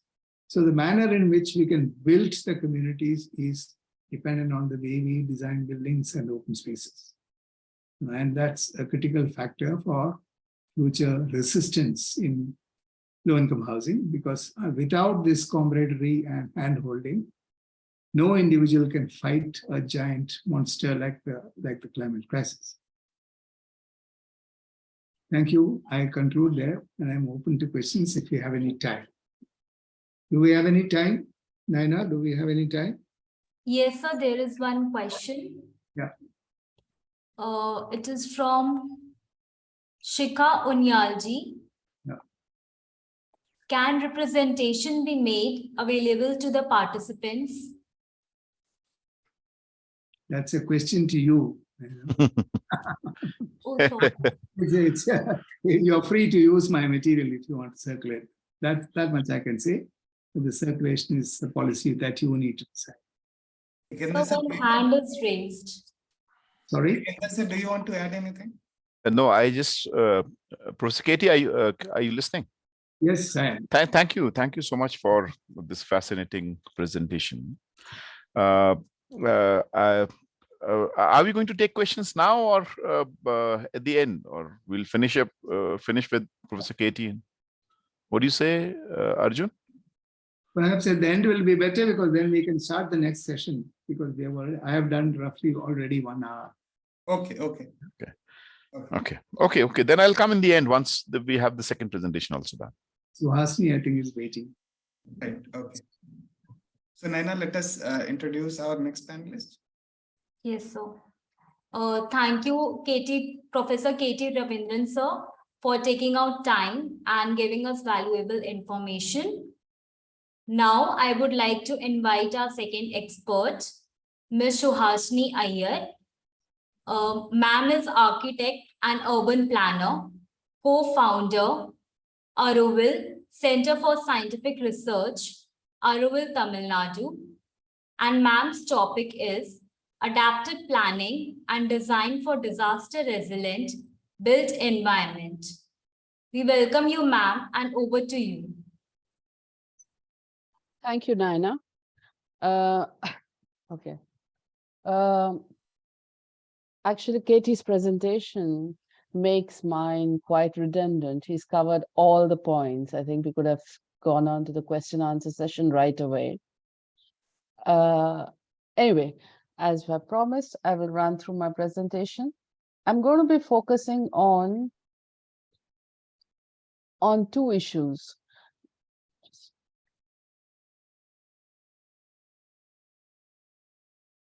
So the thing is that when you look at the type of disasters, Katie has been going into them extensively, each different category of disasters that we face within our country. But looking within each disaster, what is the vulnerability at a country level are we looking at? And it's quite amazing that we don't realize that we, as a country, with our long coastline and the whole Himalayan range, and being actually a country that is agriculturally based, dependent on the monsoon, we are vulnerable from all sides, whether it's our food security, whether it is our, income generation, development, settlement, everything. We are a country that is vulnerable on every geographical location that we can think of. Furthermore, one of the things that really disturbs me is our remaining forests. 90% of these forest areas are prone to fires, and that's because of the type of development in and around these forests. And if you look at the last 20 years of just the major disasters that we've faced, and not going to listing to them, and you see the number of people who have lost their lives, for almost 45,000. But actually the number of people affected, whether it's economically or in terms of livelihood or in terms of actually the social networks, we are talking about 1/4 of India's population. And this is only what we have had in the last 20 years. And given the prognosis that we have with climate change, the frequency of these disasters are only going to increase. So in a way, what we are talking about today, whether it is in terms of mitigation or rehabilitation, we are talking about something that is affecting more than 25% of our population. And it is not going to be something that we can just ignore if we want to keep up with the kind of projections that the present government is making in terms of our GDP, our wealth, development, and other areas. So I'm going to stick to where basically the framework and strategies. On one hand, which is the policy, and the other hand is the built environment. When you look at the policy framework, and I've been working on this because personally I have grown up in a very disaster-prone area, which is Kutch, earthquakes and cyclones. And then when I moved to Oroville about 35 years ago, for the first time in my life, I experienced a flood personally. And the trauma of being in a hut, which is getting flooded and nowhere to go. And that's when you realize that when you're talking about disasters, you're talking about something much more traumatic than just loss of life and livelihood and assets. You're talking about the impact psychologically on the people who go through these disasters time after time after time. You know, at this point, when we dealt in Oroville with post-tsunami rehabilitation, and then when we had the super cyclone in 2011, Thane, in both cases, what we realized, working with the state and the district level, that the policy framework is really not tied in with data or the capacity for implementation. In a way, a lot of our policymakers take great pride in announcing that India has some of the best policies in the world, and I completely agree with them. But these policies do not seem to arise out of the data of who are the people impacted by these policies, how are they impacted, and even furthermore, what is our capacity for implementation? So what is the use of having premier policy when actually you cannot mobilize the implementation of it? So I would go then that the policy framing should actually go with the capability approach. Now, things cannot be done top down in this country. We have a socio-economic system in this country which has a huge capacity of self-organization. And if this is not tapped into in any kind of format, when we talk about disaster resilience, we are actually ignoring an asset and a resource that is sitting there. And by ignoring it, we would be even eliminating it in the long run. I don't know how many of you are aware of the capability approach of Dr. Amartya Sen, which is actually incentive only if you adopt this capability approach, which is investing in education, health, and social mobilization, that you can have the vulnerable population themselves prioritize resilience. Because a top-down measure of imposing any kind of building bylaws or policies or regulations does not actually infiltrate at the ground level to be realized. You need to have incentives for the vulnerable population for them to prioritize their own resilience. And of course, the financial aspect of it, which is something that every time we talk to policymakers or to the administration, so we don't have the money. The government cannot be the only one that takes up the burden. The NGOs have to step in. But given the factor that we are in presently in the last 4 or 5 years, having a disconnect and a certain dissonance between the governmental, non-governmental, and the corporate sector, in other areas which are where it's even profitable for them to collaborate, it might take a lot more than just hand-holding and policy making to make this collaboration more fruitful. to drive the investment from the public and private sector towards resilient housing and make affordable finance available is a priority.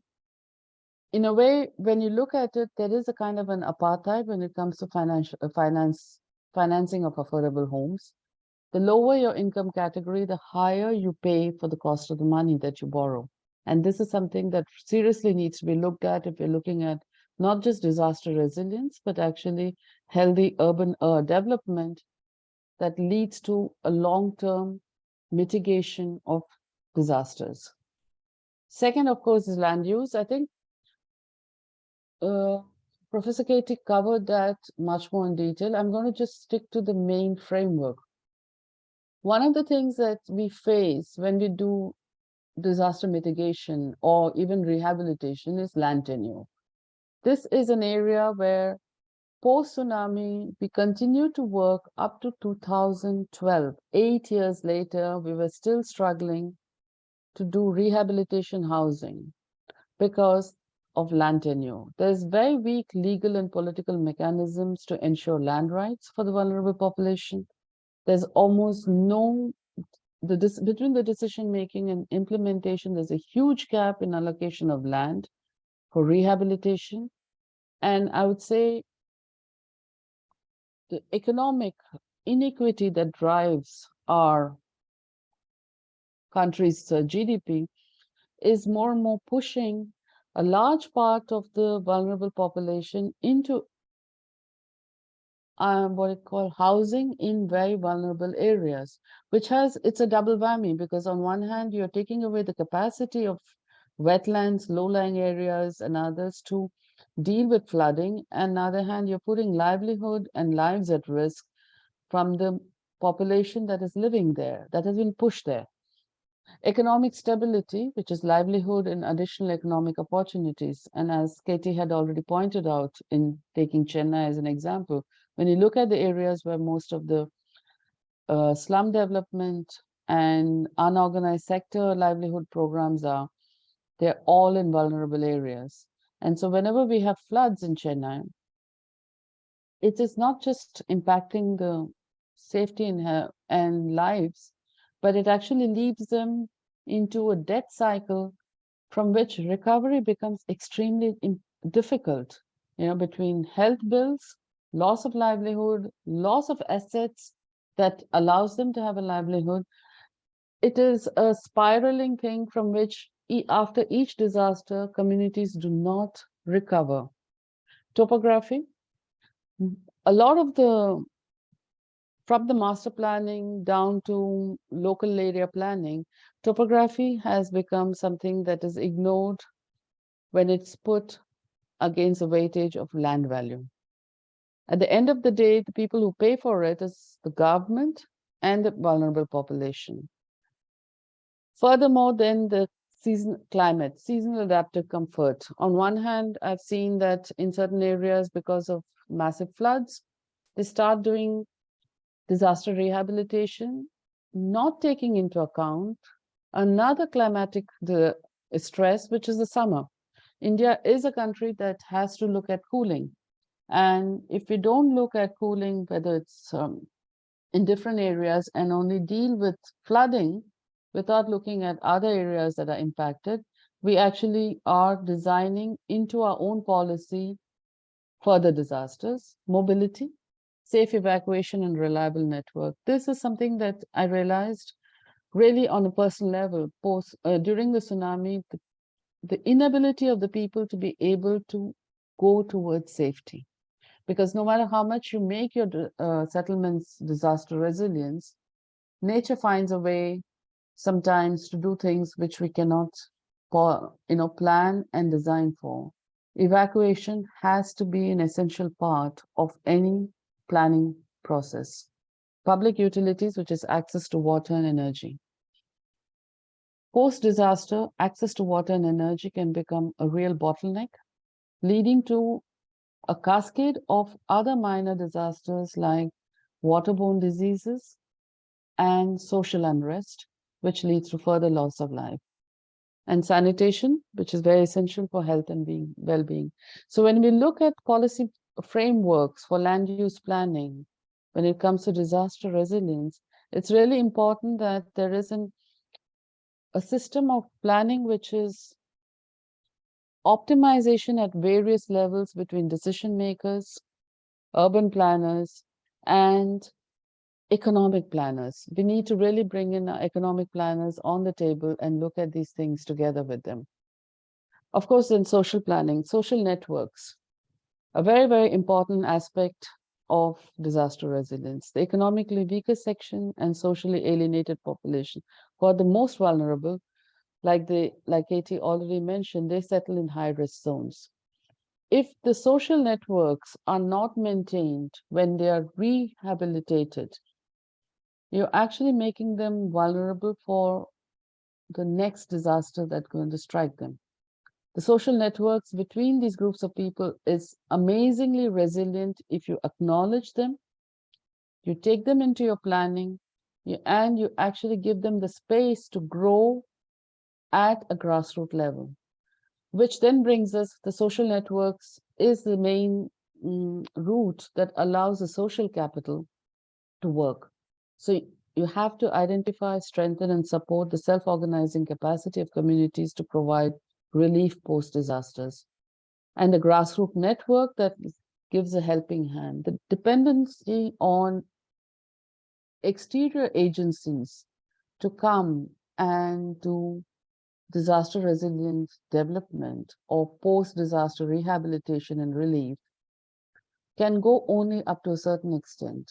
The grassroots network of NGOs and people's movement for incremental improvement and adaptation of settlements to mitigate impact due to natural disasters is amazing, but they are not able to do that without tapping into the social capital, which is healthy only if social networks are respected, understood, and become an important part of our planning exercise. Then going into another area which is quite important in India, which is the heat island effect.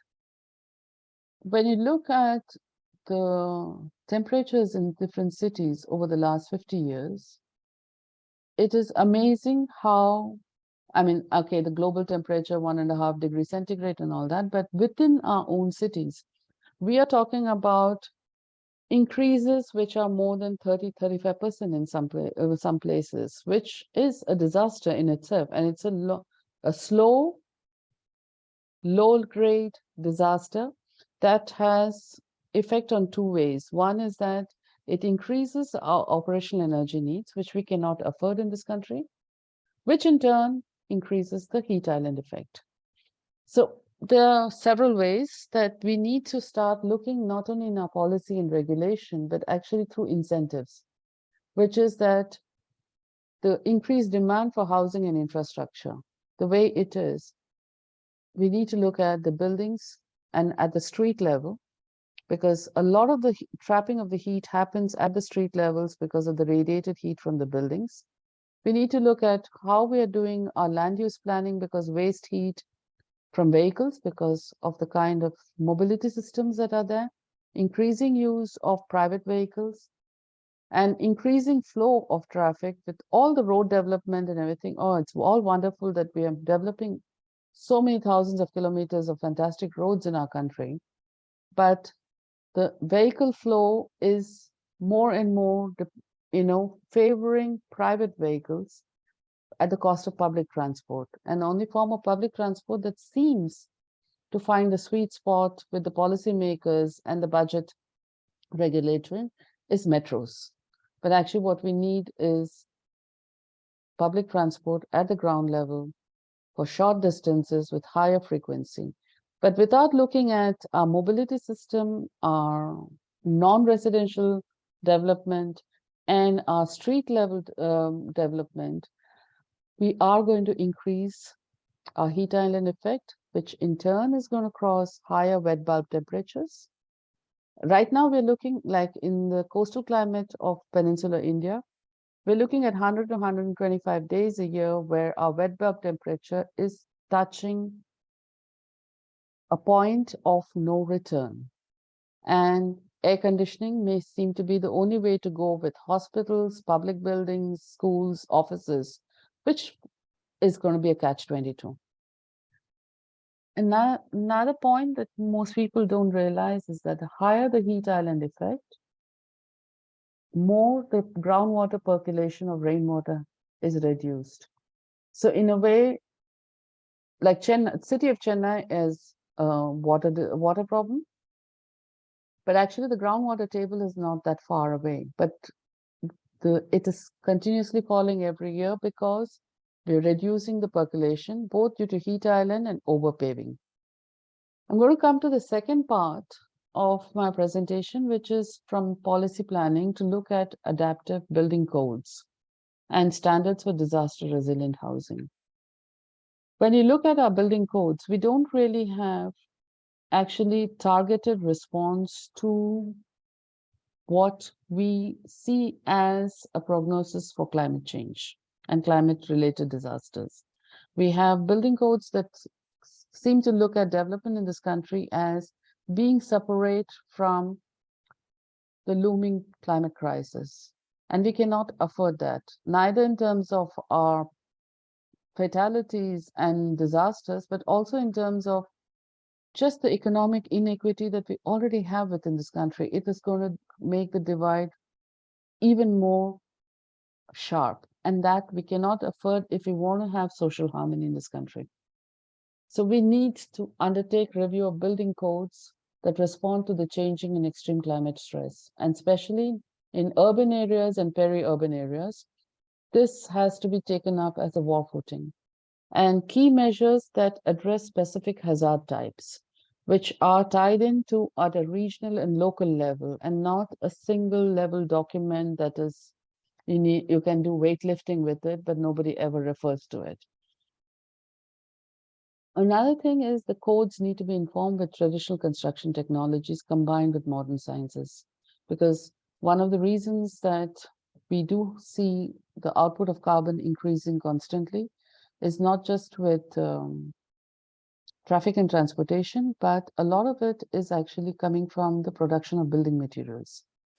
And this uniform national code is driving the production of building materials.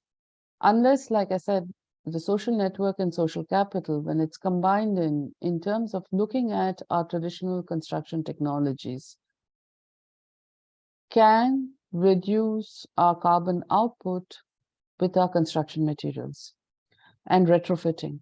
Retrofitting is something that I think we seriously need to look at as a standalone right now, because it's like the given a step-sisterly treatment in almost all areas, whether it comes to our governments, whether it comes to our architects. They all want to make new buildings. They don't want to do retrofitting. They don't want to do readaptation unless it's intact, and a few small people, groups of people who are concerned with that. And that cannot go on. Climate smart buildings for low operative energies. Now, this is an extremely important area, which is tied in also with the previous slide. We're looking at 7 different aspects, which is climatic response that is embedded in the geography, which basically brings us back to our national building codes. Maybe we need to have regional building codes and not anymore have a national level centralized single system of looking at our building materials and technologies and codes for professional practice. Thermal mass, which is an area that needs to have regulatory mechanism that incentivizes people to look at different building materials and start to move away from the conventional steel, cement, concrete thing. Thermal insulation and material albedo, which is extremely important when it especially comes to heat island effects and increasing energy needed for cooling. Material emissivity, which is the cool and super cool roofs. Window to wall ratio, and this is something that, given the fact that in this country, a lot of habitat is self-built with small and petty contractors. One of the things that we need to look at is maybe having, like we have with medicine, there's multiple small clinics that deals at neighborhood levels, that deals at cluster level, that deals at block levels. Maybe we start to need to look at a way that architects and engineers practice at small clinics that are advisory, rather than taking up full projects from beginning to end. Tap into the system of self-building, self-financing with small contractors by providing design and construction clinics. And it can even operate in the evenings and night, like many of the doctors do. After they work in the hospitals, they have clinics in the local area. High performance glazing. This is something that I don't know if it's quite possible in this country yet, especially on a mass scale, but we need to keep that into our minds as we move forward. The other thing is, of course, cost-effective design and construction technique.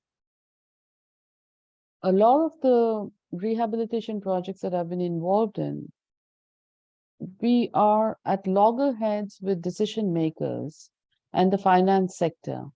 They look at housing and settlement design as a one-time exercise where you go in, you design, you build, you have a VIP who comes over, hands the keys, and then you are moving away from it. But actually, it's not. That is actually really the starting point for the community. What you have provided them is the seed. And so if your planning and design is not looking at it as a project that will incrementally change, develop, and adapt for the inhabitants over a couple of generations at least, we are looking at something which I would call planning and design for disaster. Some of the projects that I looked at over the years, public projects, that allows for incremental growth and change, there are very, very few of them. Most of the architects tend to look at their input as something that should never be changed, should always remain as it is, because that's how we are taught design. That's how we practice design. That's how we think about design. And we need to look at how to change our socio-psychological, view of design itself, both within the teaching and in the profession. So that we look at incremental development, we look at low input construction techniques, we look at reuse of construction and demolition waste, we look at modular layouts, which allows the people to grow after the designer, planner, financer moves out. Which brings me then to owner-driven construction. A little bit of this was tried out both in Gujarat and in Bihar post the 2001 earthquake in Bhuj and the Kosi River flooding in Bihar. We tried in between these two, between the Bhuj and Kosi, with the tsunami, we tried very hard to drive a process of self-building with the fishermen community. There were two things that we realized: is the fishing communities along the coast of Tamil Nadu are not amenable to self-building because their livelihood depends on every day going out into the sea. And we need to focus on the women as this upskilling program for self-building. And this means we need to work on gender bias and barriers that are there right now in the construction industry. Because a lot of self-building happens in Gujarat, Rajasthan with the women, but not in South India for some reason. And not in Uttar Pradesh, Bihar, and other areas for some reason. So maybe we need to start looking at the gender question also when we look at disaster resilience, so that reconstruction and self-building can happen with upskilling programs to promote self-building, where we plan and design the use of local building materials and techniques in such a way that a lot of the repair and maintenance is done by women. With upskilling, they can also do the development work. And a proactive partnership between government, civil society, and private sectors, so that we mobilize communities to make informed decisions for themselves. And we are only there as a second level of intervention and not the main agencies that drives the whole exercise of disaster resilience development. Because otherwise, you're constantly going to be holding hands and the beneficiaries are constantly going to be dependent, and nobody likes dependency. So you're going to have a lot of dissatisfied people, which does not help in the long run. I'm finished my presentation with just 2 statements that I would like to make. Resilient housing not only has to shelter people against natural disasters, but also protect livelihoods and social infrastructure. In fact, without livelihood and social infrastructure being taken into account, we are not talking about resilience in a way. The second is the policy framework that integrates socio-cultural values, economic stability, and psychological well-being of people affected, ensures successful implementation. And I really would like to bring this second point really onto the table, because I suffer from the failure that we have in both post-tsunami and post-cyclone Thane in the rehabilitation programs. We have not been able to actually successfully rehabilitate the people who are affected. We've actually left the communities fragmented. They may have paka houses, but they're fragmented. There's more social problems, and in level of health, education, and gender, I think we have a step backwards post-disaster. So I realized more and more that we cannot do post-disaster or resilience in disaster resilience development if we do not look at these other factors. And so it's very essential that we bring in experts at these levels into our planning sector right from the day one. Thank you. Thank you so much, ma'am, for taking out your valuable time and giving us information.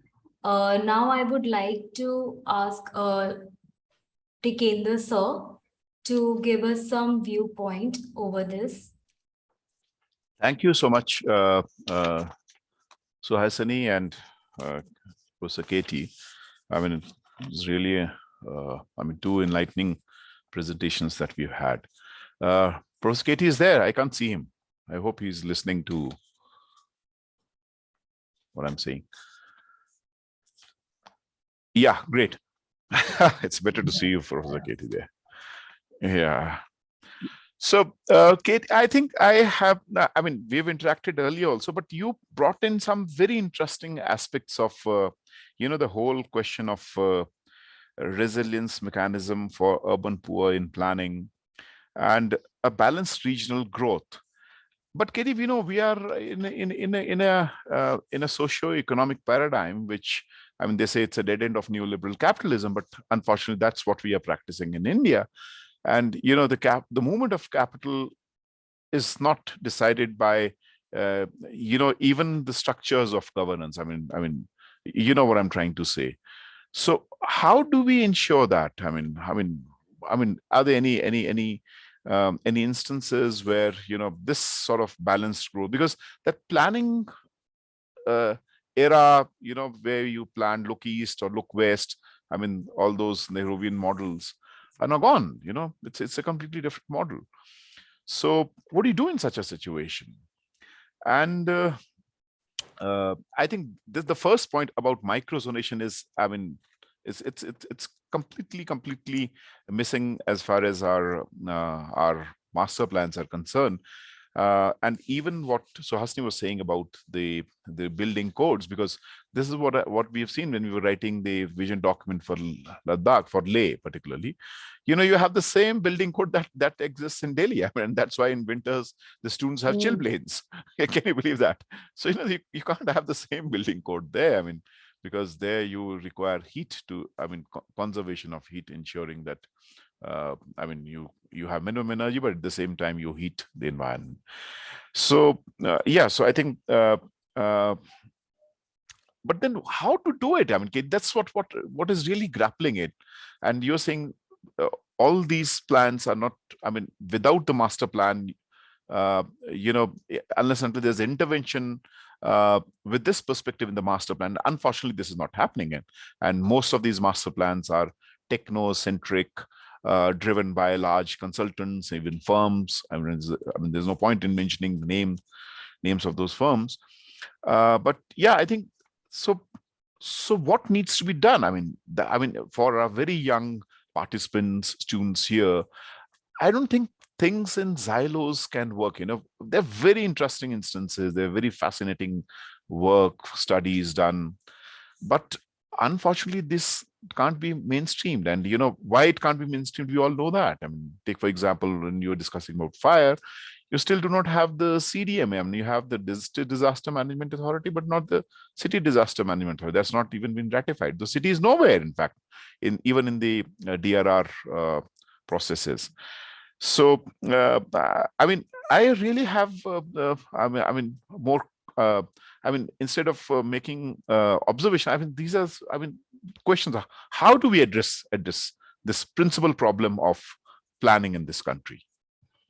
Both to Katie and Suhasini, and then make lives of people less miserable. I won't say better. Less miserable is the better word. Katie, you go first. No, Suhasini, you go. No. You're right now involved you are in the thick of the Oroville Master Plan. I don't know about the thick of the Oroville Master Plan. It's beating me thin. I would say first is, like Mr. Tikendra said, we need to acknowledge the problems. There is a huge barrier to change because we do not first acknowledge the problems. If you just list out some of the things that you talked about, is that the investment and financing is unequal between cities. The type of planning mechanism that we have in place does not actually address the issues that we have. And then when we look at the kind of systems, urban systems, in whether it's infrastructure, transportation, and others, they are not addressing the real needs of the people. And moreover, one of the problems that we have is that issue of land. This is a key question. The land value and costing compared to the development cost is so skewed that no matter what policy you make, what kind of master plan you do, the market-driven cost of the land is actually sabotaging anything that happens. So first, I would say actually listing out and grading the problems. And for me, when it comes to that, I see that land becomes one of the key issues. We really start to need to look at urban land, especially urban land in certain areas, as not being held in private ownership. We really need to start transitioning from private ownership of urban land in certain areas so that you can have more balanced regulatory mechanisms. Second is, of course, address the economic inequity. The whole system, the unorganized sector to the organized sector, when you look at the economic output and you look at the input, there's something not working. Our economic output is completely dependent on the unorganized sector, but almost all subsidies and all kind of financial mechanisms and kind of hand-holding and policy making and budgets are made only for the big corporates. It does not actually look at the unorganized sector as the main economic engine of this country. So they're given a kind of treatment where they create the jobs, but they're not acknowledged in our urban planning. They're creating the outputs, that services that our urban areas are dependent on, but neither in our mobility nor in our essential public utilities, we acknowledge their needs. I think if you could just change somehow our land holding pattern and acknowledge the economic input of the people, we would start being more realistic about our planning mechanism. Over to you, Katie. All right. Thank you, Suhasini. Wait, Katie, wait. Because I remember your two phrases, what Suhasini said. And I do not know how many times I have said the same, and there's famous two phrases that you've been saying. from the playground to the stadium. So, you won't construct a playground, but a stadium. And from the primary health center to large multi-speciality hospitals. I mean, that's what you've been saying all through. I mean, so many times that you've come. Please dwell on that, Katie. Can I just take your other questions, earlier 2 questions as well, before I go there? Yes, please. Yes, please. Yes. First one is about the balanced regional growth plan. I can cite an example of Andhra Pradesh, where now, of course, the matter is in court. The Andhra Pradesh government came out with a balanced regional growth plan for the state. Yeah. And I happen to have led the team which formulated that concept and then detailed the plan as well. So, and of course, it quickly went to court because it's not in favor of the concentration of capital in one capital city. So the proposal was to actually split the 3 capitals into 3 distinct functions of the capital. That's the legislature, the assembly, and the high court, in 3 different locations in Andhra Pradesh, which is the linear state. And Andhra has a very specific characteristic of having, say, the Anantapur area, and that's one extreme area where there's abject poverty because there's no groundwater, not enough groundwater, and it's a very ancient, highly populated area of land, and they export their labor across all other states all the time. The other is the Vijayawada area, which is the rice bowl of Andhra, and also the concentration of wealth of Andhra is in Vijayawada district.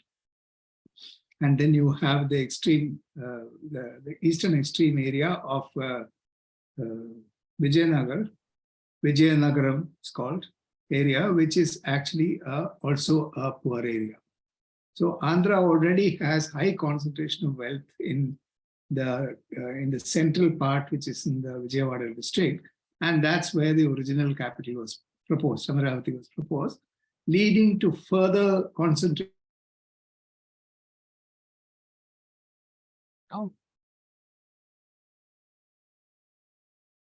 From Chandrababu Naidu to Reddy. They invited us, a group of us, to prepare a plan which will look at my original proposal for the 3 distinctly separated capitals as an instrument to distribute the wealth that will pour into these centers. So, and then the regional plan was worked out by all of us. 3-4 of us were involved, and we made the proposal was accepted by the Andhra Pradesh government, and subsequently was challenged in court by the other group, which promoted only concentration of Amaravati. And Chandrababu Naidu's dream was to make another city, capital city like Bangalore, Chennai, and Hyderabad, so that Vijayawada would be the 4th big metropolitan city, which would mean that all money that comes into Andhra, just like it happened in the case of Hyderabad, will go into one capital city, and the rest of the country, rest of the countryside and the rural areas, everything remains impoverished. Now, it was against this plan, this multi-nodal capital was proposed to become the vehicle of growth in those areas, into these 3 distinct areas. And that's what was resisted, because capital had already poured into that place, both legally and illegally. And there were a number of forces which are working against the idea of a more balanced growth. So the matter is still in court. Yeah. I won't go into more details of it. So there is an example of a state attempting to do a more balanced regional growth right now in India, that is Andhra Pradesh. Okay. Now the political exigencies which got them to favor this approach is a different trajectory. That's another set of information. I don't want to go in there. But that's the reality which actually pushed it. But the benefit was that we could have achieved in Andhra Pradesh, where there is a more uniform distribution of wealth and better infrastructure growth for all these 3 zones, interconnectedness, and a functioning democracy which distributes the it's a very anti-capitalist plan because it means making the effort to create new zones where investment can go in and can be recovered. So, so there is an example of that right now in India. I just want to bring this into focus as far as the balanced regional growth is concerned. The other thing that you asked about is microzonation and why we don't see this in master plans. There is one simple reason, as I have understood, because microzonation has been around in Delhi for about 20 years. It was done about 20 years ago in Delhi, and there's been, including me, many people have written and have talked about the issue, and that we need to factor this into the master plan. But master plan has even now diluted it. The newest master plan, 2042 master plan also has diluted it, because it would mean classifying lands under high-risk land and low-risk land, which will impact real estate growth enormously. And we all know how, in whose coalition the master plans were. So this is the primary reason why there is a resistance in accepting this idea as a driving principle for preparation of master plan and distribution of population. That's very significant because it means you're throwing a larger number of people at risk. Gurgaon, for instance, has come up in an area which is high-risk zone. It's part of a fault line that goes all the way from Haridwar to Jasola. And many buildings in Gurgaon are actually affected even when there are minor quakes. There are major damages in staircases and so on. And that news is suppressed because it impacts real estate investments. So this is the real reason why the microzonation is not finding its place in master plans, in my view. I could be wrong, but my reading of what is happening around is that.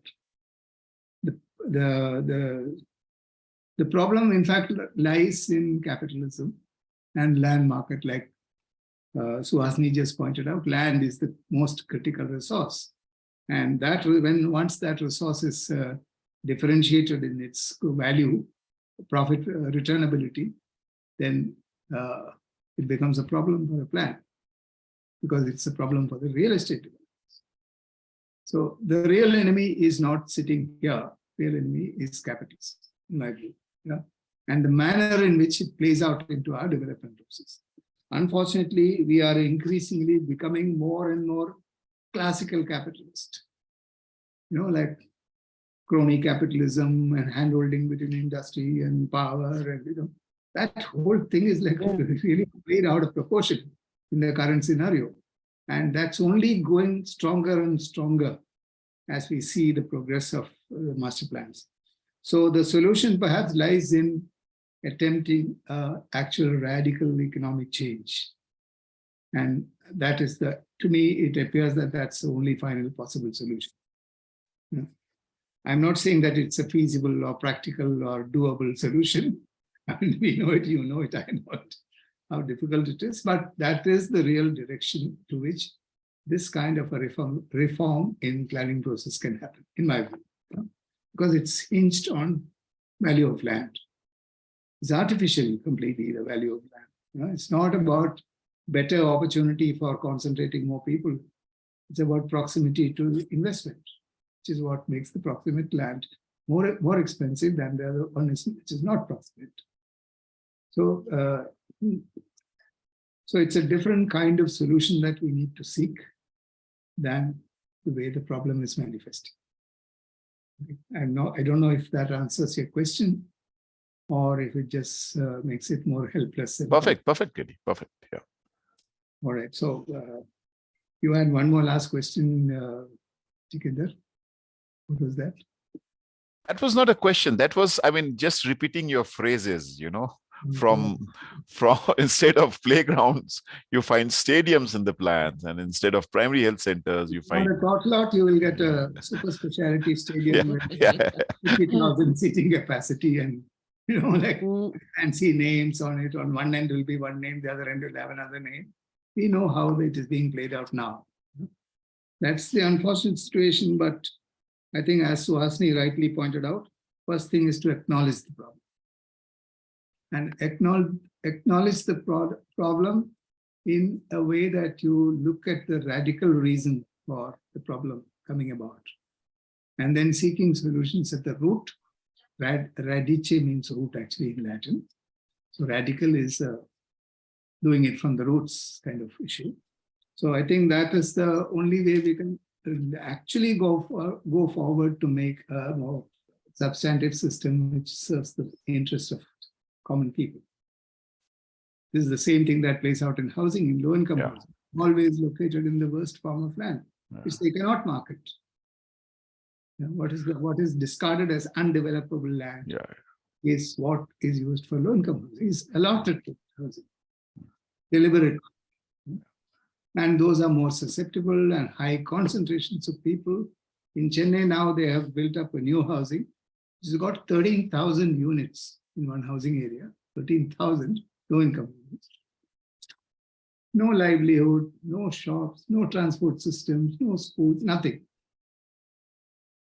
And in 15, 16 floors high. My God. And nobody wants to go there. My God. People are refusing to go there. It's lying empty for years. So this is the kind of situation we are facing because it's built in an area which is highly floodable.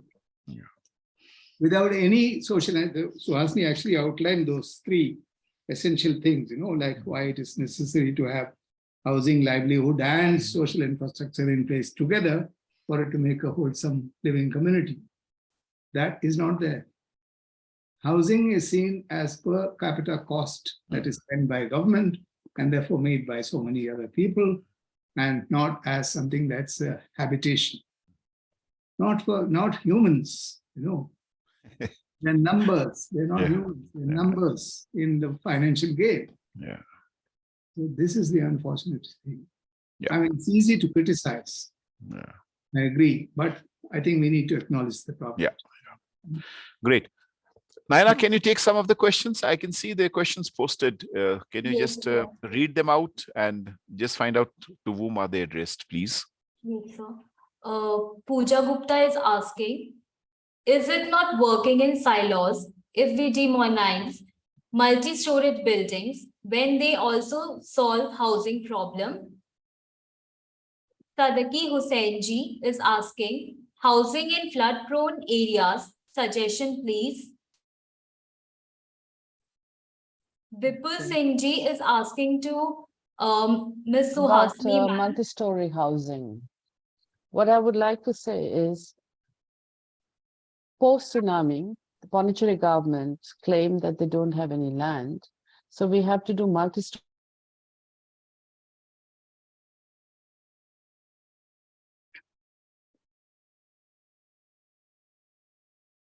Thank you, sir.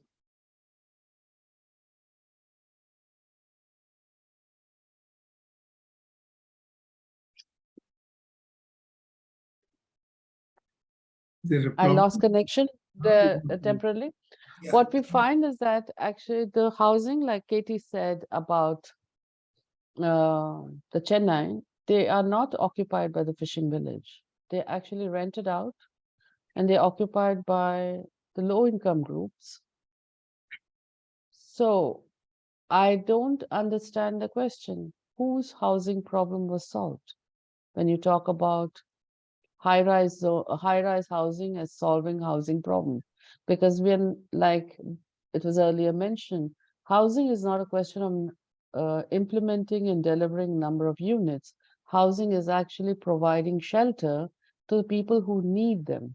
And if it is a not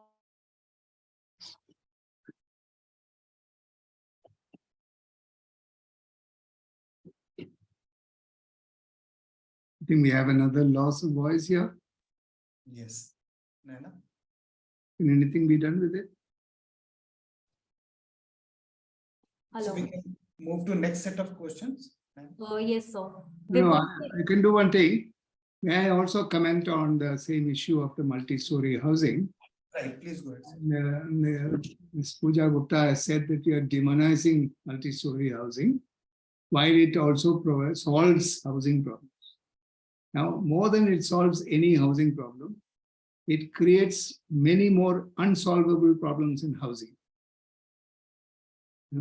because we know very well that they are highly prone to earthquakes. They are highly vulnerable in the cases of floods and various other fire and various other forms of disasters. And yet the governments are doing it because they see that they can load same land with a larger number of units by building high. It doesn't solve any problem because it is not the amount of built form that you create that demands infrastructure and other land required. What is required for infrastructure is based on the number of people who occupy that. The number of people are increased by housing in multi-stories, and therefore the infrastructure requirement and space requirements for children's play areas and various other open spaces increases phenomenally when you have them in multi-stories. If you want to provide a wholesome living environment, then you don't have to build a multi-story. You can easily build walk-ups to 4 or 5 floors, and you can also have them distributed. You can have a high density achieved in low-rise form with distribution of better amenities within it, more accessible amenities and better, more climate-sensitive building blockings are possible. Now, there is no effort made to do this because it means you reduce the profitability of the builders. That's why there's no attempt to reduce the number of heights, number of stories, not because it is solving any housing problem. It has not solved any housing problem anywhere. It has simply increased the housing. The difficulty is in habitation. Imagine if you're living on the 15th floor and you have a power cut, which is far more often than we have. These rehabilitation areas have power cuts. You're living on the 16th floor and you have a power cut. You have no water, you have no electricity. You have to climb down 16 floors and climb up 16 floors with a bucket full of water to even run the daily rudimentary requirement of the family. Just imagine if you're put in that shoes. We are sitting in very privileged areas with privileged services. Think of the people who don't have that privilege, who are then put to some immeasurable kind of difficulties in terms of even conducting daily lives. I mean, it's a large issue for discussion. I'll stop here now. Pooja, you're welcome to write to me if you want to get more clarity on this from whatever I can offer. But I disagree with your proposition that it solves housing problems. In my view, it creates more problems than it solves. Thank you. Is Suhasini back? I would just... Okay, all right. Yeah, Suhasini, we are... And cyclone structure is not yet fully back. I'm again unstable. So I might be on and off. One more question. It is from Hari Haran's SKG. Lake and water body encroachments are also the cause for frequent flooding during monsoons. What are the solutions for it?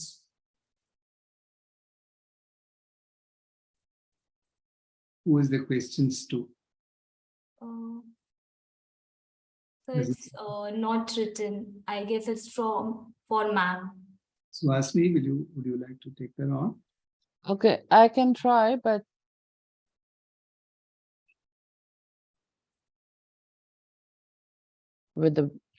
so the question, I feel that the question is more a statement in saying that, yes, that we are building in low-lying areas, in wetlands, and in areas where it's actually, we know that these are the sponges of our city. So the question is, how do we avoid it, right? Are we talking about that, Naina? The question is, how do we avoid building in low-lying areas? And yes, because I don't want, yeah. Yes, and can I put off my video because I think I'm having a little bit of an issue from this side. yes, ma'am. I think I'm very, okay, fine. This thing comes back again to the same question the same point that Katie brought up. It's microzonations. When you start zoning the land based on topography, the geography of the place, and other details, you automatically would be identifying areas which are no-build zones, which is actually the way our development should happen. First is identify no-build zones, which is not what is happening. So I cannot answer the question of how do we avoid building in low-lying areas or the sponges of our water system, because it's the whole thing is economically driven. Distress migration for livelihood happens into the cities.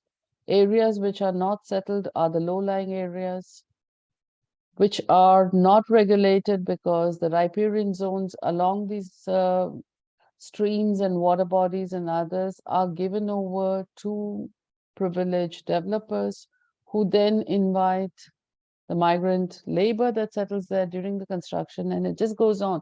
It's a loop. It's what we call a negative loop that goes on, and no amount of regulation or planning mechanism can address this. This is clearly a political, economic action that needs to be taken. But neither the economic aspect nor the political aspect is going to address this problem, because it is not in their favor to address it, period. So I don't think I can answer the question of how can we avoid it, because it's actually not in our hands. It is a political, economic action that has to be taken.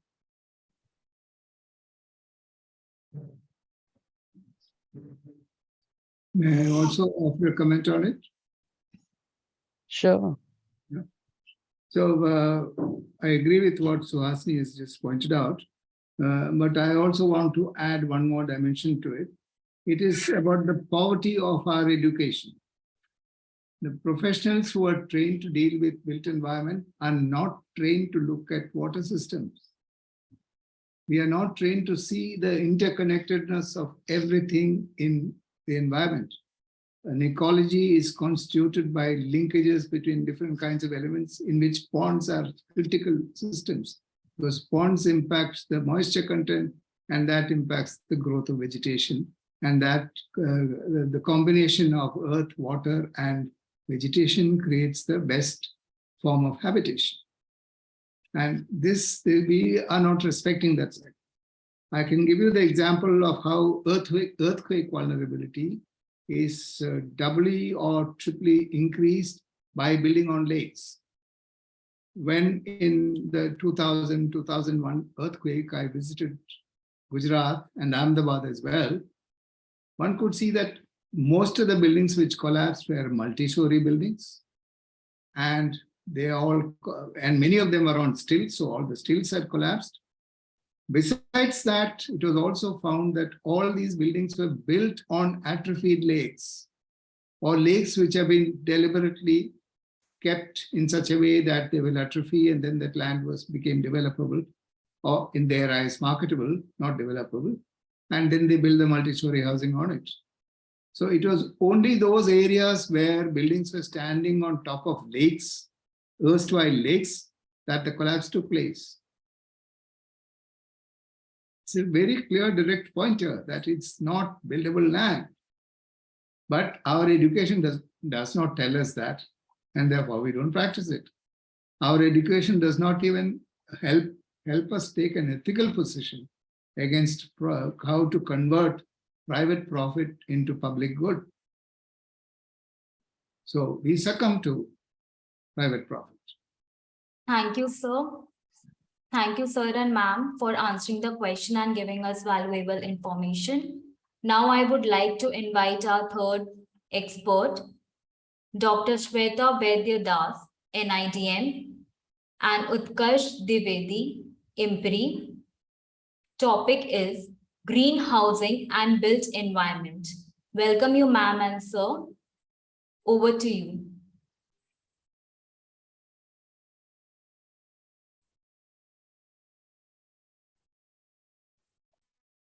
Thank you so much, Naina. So very quickly, I will just share my PPT.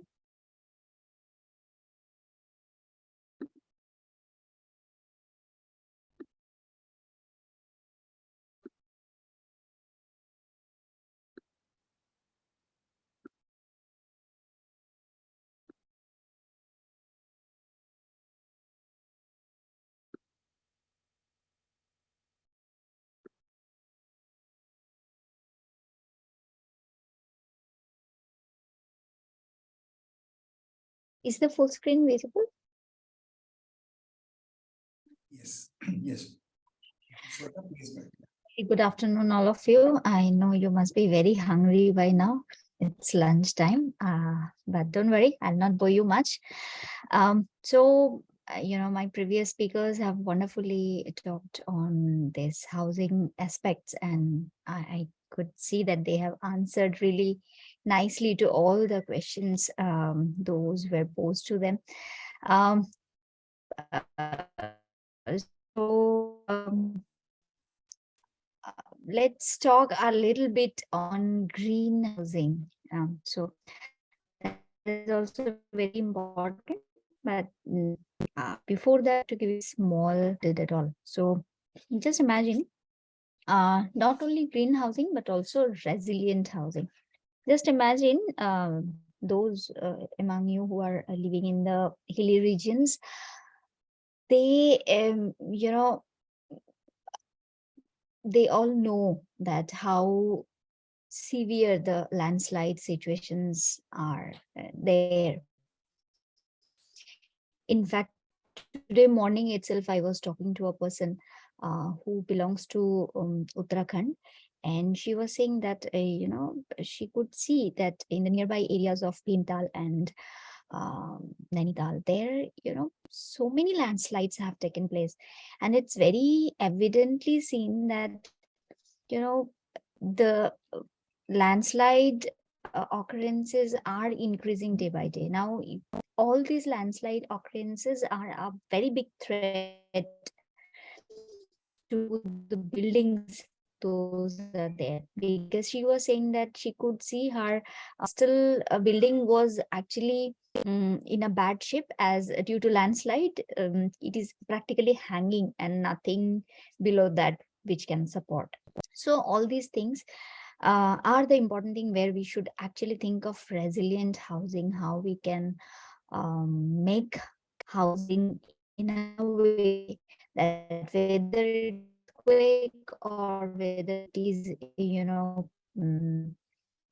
like landslide or in flood situation. So maybe some other day I will talk about how we can think of buildings which we can actually prepare to, mitigate the flood problems. So today, let us concentrate only on green housing concept. So basically, what is green housing? So we have to take care of few things when we are talking about the definition of the green housing. So this should actually optimize the functional use of space, because in urban areas we are lacking space, especially in Delhi and all. You can see people who are living in Delhi, not in NCR but in Delhi. So most of them say that we do not have any windows, we do not have any space, we are not able to see anything green when we are inside our house. So in Noida or in Gurgaon, we have a little more comfortable space, but then also people are staying in high rises. And as Ravindran sir was mentioning, that yes, in high rises we are not really solving the housing issues.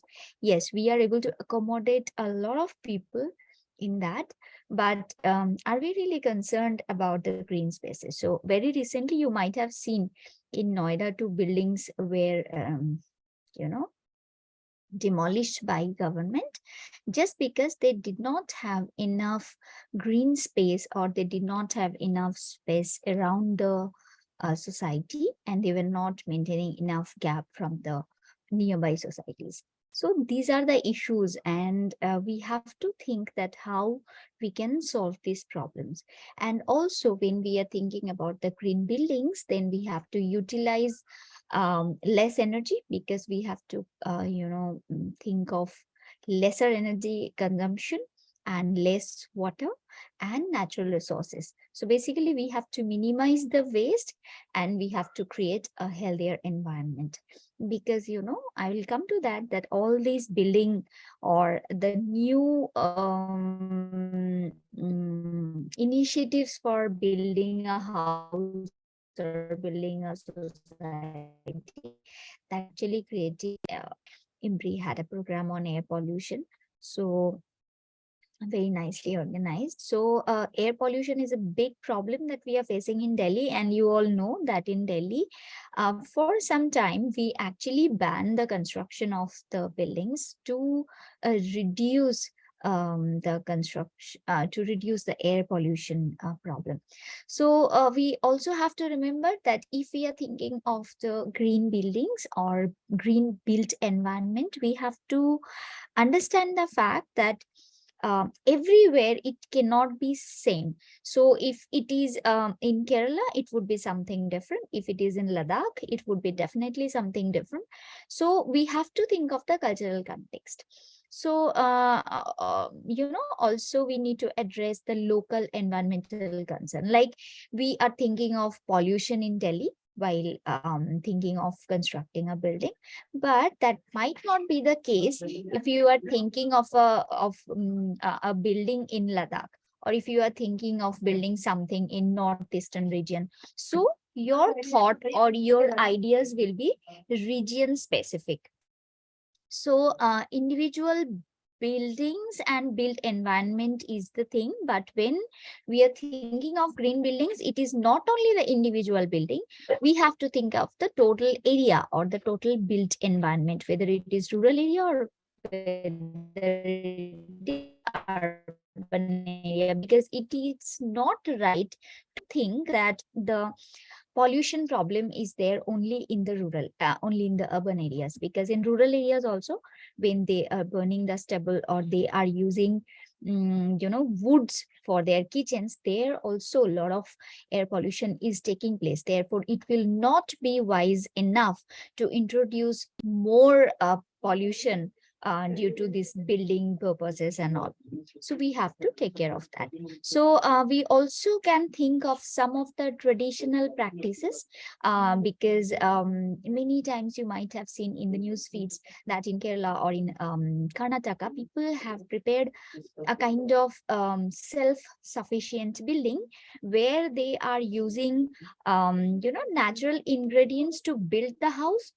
Also inside the house itself, they are utilizing whatever waste they are generating.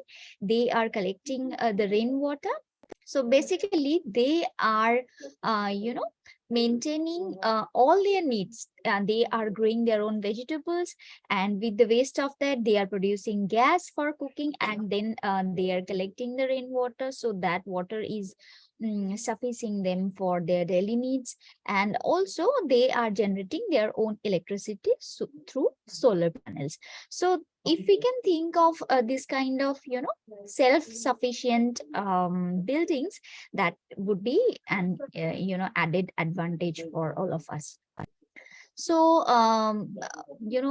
why these green buildings are needed, you all know that we have to utilize the space, and we should not focus only on accommodating people, but we should also think of the environment, because ultimately we have to live in that environment. We have to think of the comfort levels of the people. It should not be a slum that you are keeping a lot of people in a very narrow space, and that will not provide any healthy condition for living to any of the people.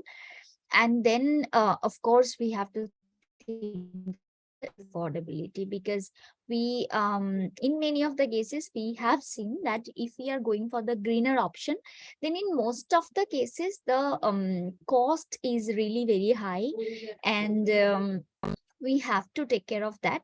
But I must say here that in present day, there are lots of technology available where in natural ways we can think of doing the air conditioning system. So we do not need to use any AC or cooler depending on the outside temperature. So that can be taken care of, and these kind of examples are not rare in present day. We can see many these kinds of examples outside. So these are the things. And then whenever we are doing any kind of construction, we must take care of the water and energy, because ultimately we have the facts that IPCC has given us these facts that building sector is accounted for 32% consumption of the total global energy, and 51% of the total global electricity, and 19% of the energy is related to the carbon emission. Therefore, we can understand that construction of building itself will increase your carbon footprint. So we have to think how we can actually reduce our carbon footprint. And then, what are the factors that influences the green buildings? So basically the energy and carbon emission reduction, this is an important, I will say, goal that we can achieve. Then efficient use of water, or we have to think of recycling. Now everywhere we are thinking of, cyclic behavior of things and recycling the things. Then the solid and liquid waste disposal, because building waste is a very I will say big waste, which is only used for filling some water body, or while preparing some roads we are using that. Otherwise mostly we are not using that, and it creates a difficulty to maintain the landscape. And of course indoor air quality, wherever outside there is a building there, I mean some buildings are ongoing, the making of the building, their air quality is definitely very bad. And then thermal comfort, as our previous madam was talking about the urban heat island and all. So definitely that is also a big problem. And of course the sustainable use of the resources. So we have a number of benefits that we get from green buildings. So I would like to give you one example that you must have heard about Sonam Wangchuk. So it is available in YouTube also. You can see that video. So if you can just type Wangchuk's name and his building concept, it will come. So there he has prepared a kind of house where they are using all natural things except for the glass. So all natural things to prepare a house, like they are using mud, they are using straw, which is locally available. And with the help of that, they are building the houses, and the face of that house, which faces the sun all the day, that face is made up of glasses. Therefore, what is happening, it is actually working as a greenhouse. So the entire heat is trapped inside the building for the entire day, and in the night time, that itself is keeping that house warm for the entire night. Therefore, they do not need to use any kind of heater in the night time, even in Ladakh. So similar kind of concepts we can definitely use, at least in winter, for all the hilly regions of maybe northeast or northern areas.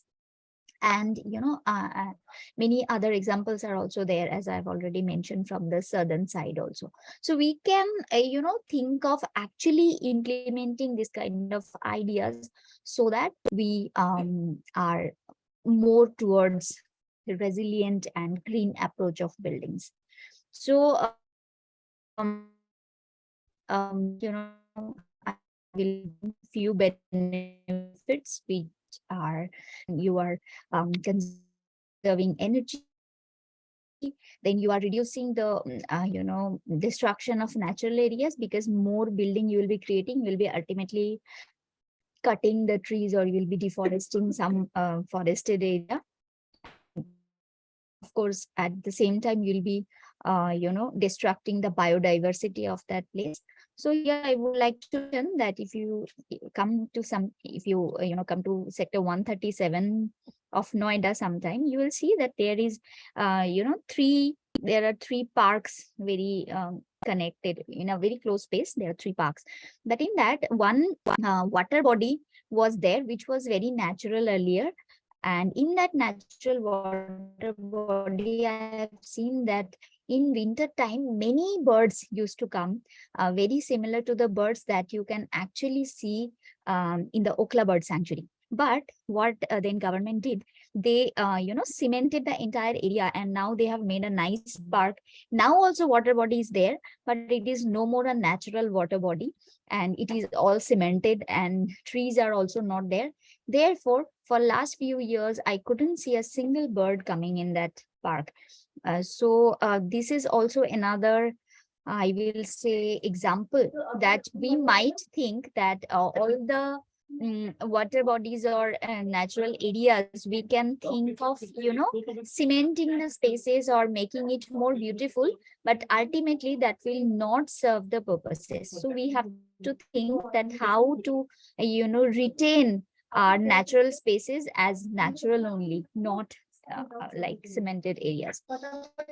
So we have to think that how come we can maintain the green area naturally, and the buildings to be prepared in a natural way. So that should be our agenda.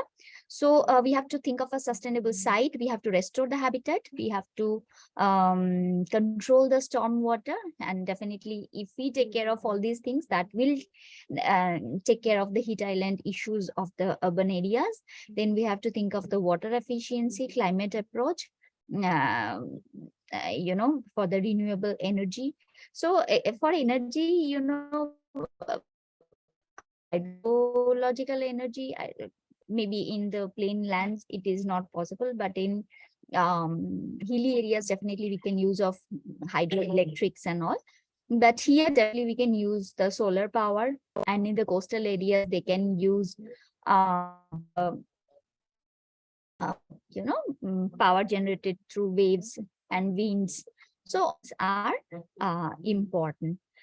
So we have something called green rating or integrated habitat assessment. And so that was actually kind of endorsed and opined by and with the Ministry of New and Energy. And this is a kind of assessment tool to measure the rate of buildings environment performance. Along with that, we also have Indian Green Building Council, basically with the help of their members, they kind of give a certificate, or they have, all these things. So depending on their rating, we can our housing, and they actually include all types of stakeholders like architects, developer, and product manufacturer, corporate, government, and so many things. And also this council closely works with several state governments and central governments. So in various states, all the governments, they are giving some kind of benefits to people to promote this kind of green building projects. So if you see, in Punjab, they are giving 5% of floor area ratio free of charge. And these percentages are different in different states. Like in Rajasthan, they are offering from 10.5 to 15%, depending on whether it is silver, gold, or platinum rated projects. So like this, many other states, they have different percentages for different type of project. So basically they are giving some kind of floor area ratio free of charge for this. So this is all for today, and thank you so much for giving me opportunity today to talk on this platform. Over to you, Naina.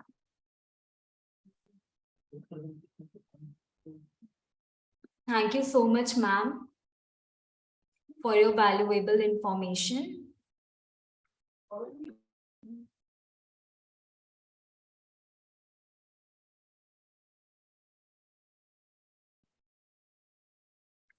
So there are a few questions. Fiza, would you just read them out? And if Professor Katie would like to take them, sir, if you're here. Yes, sir.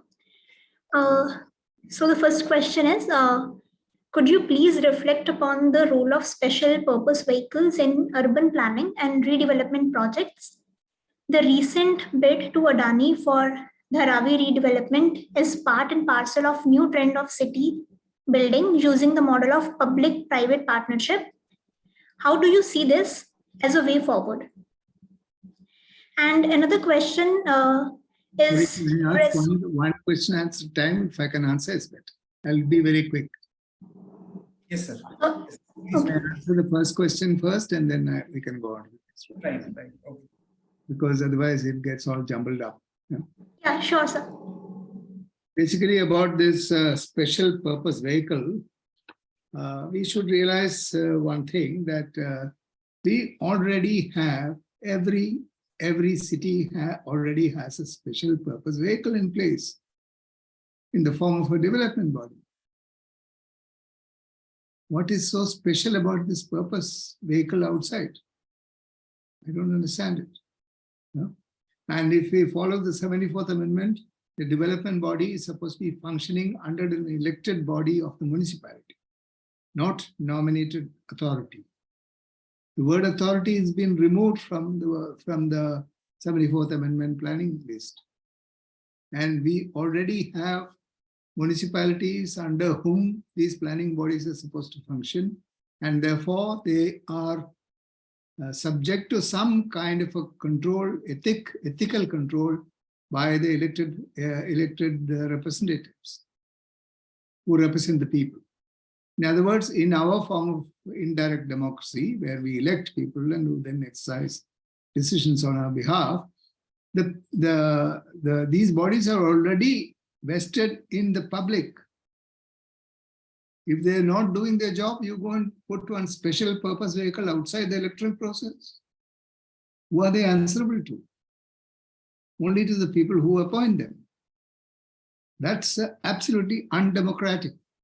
And it's a basic deviation from the fundamental principle of governance in this country. We are a democracy, we are an electoral democracy.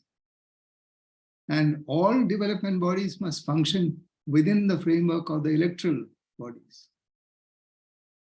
So the special purpose vehicle is actually a way of subverting this process of people's control over what is being done to them. In other words, we are introducing a corporate model in governance rather than having the normal kind of elected representative representing people and bringing about a plan based on the people's requirements. So this is a form of corporatization. It's only designed for easier transaction with private investments. No harm, anybody can invest privately, but that's a different issue. But that's why we have the municipalities as watchdogs, elected watchdogs, who will convert that private profit motive of the investor, invite the investor, but that profit motive has to be converted into public good by the governance body. If they don't have the capacity to do that, they should not subvert it by appointing us what you call a special purpose vehicle. The elected body is already as a special purpose vehicle. Okay, so this is my view. You may agree or you may not agree, but that's my view on that first question. Yeah. Then there was also a question about public-private partnership. Yeah. Yes, sir. Public-private partnership is only possible, effectively possible, if the public body, that is the elected body, is capable and is smarter than the private party. Otherwise, they can't protect public interest. Yeah. So if it's a way of attracting more and more investment into the system, well and good, invite them, but please be smart enough to control it on behalf of the people for larger public good, which we know they're not capable of. They can't even fill a form properly. because we have not built up the capacities of governance at the lower level. We have very smart people sitting in the center, very good economists. We have Nobel laureates helping the government at the higher levels. But we have a very weak local governance system. And that is where citizens' experience of living in cities is actually qualified by the functioning or the efficiency of the local government. And that is a very weak system in our governmental system. It's the lowest rung and is very weak. They're totally dependent on everything else. There's no economic thinking, there is no smart financial planning, nothing is possible at that level because they just don't have the capacity. And even if you look at urban development professionals, who do they appoint? Look at that. The capability at the lowest level of governance, what we call the lowest doesn't mean least significant, lowest in hierarchy. It means more significant in terms of our lived experience. The quality of the municipality is more important for our lived experience. And that is weak in our country. So you talk about high economics and big financial planning and global investment and so on. What is your final lived experience on the ground? That always remains poor, unfortunately. So this private-public partnership is called PPP. It can also be called private-public profiteering. That's also PPP. So in other words, public money is spent to help investors profit, increase their profit. Without it being turned into public good, that investment should not be welcome in our system.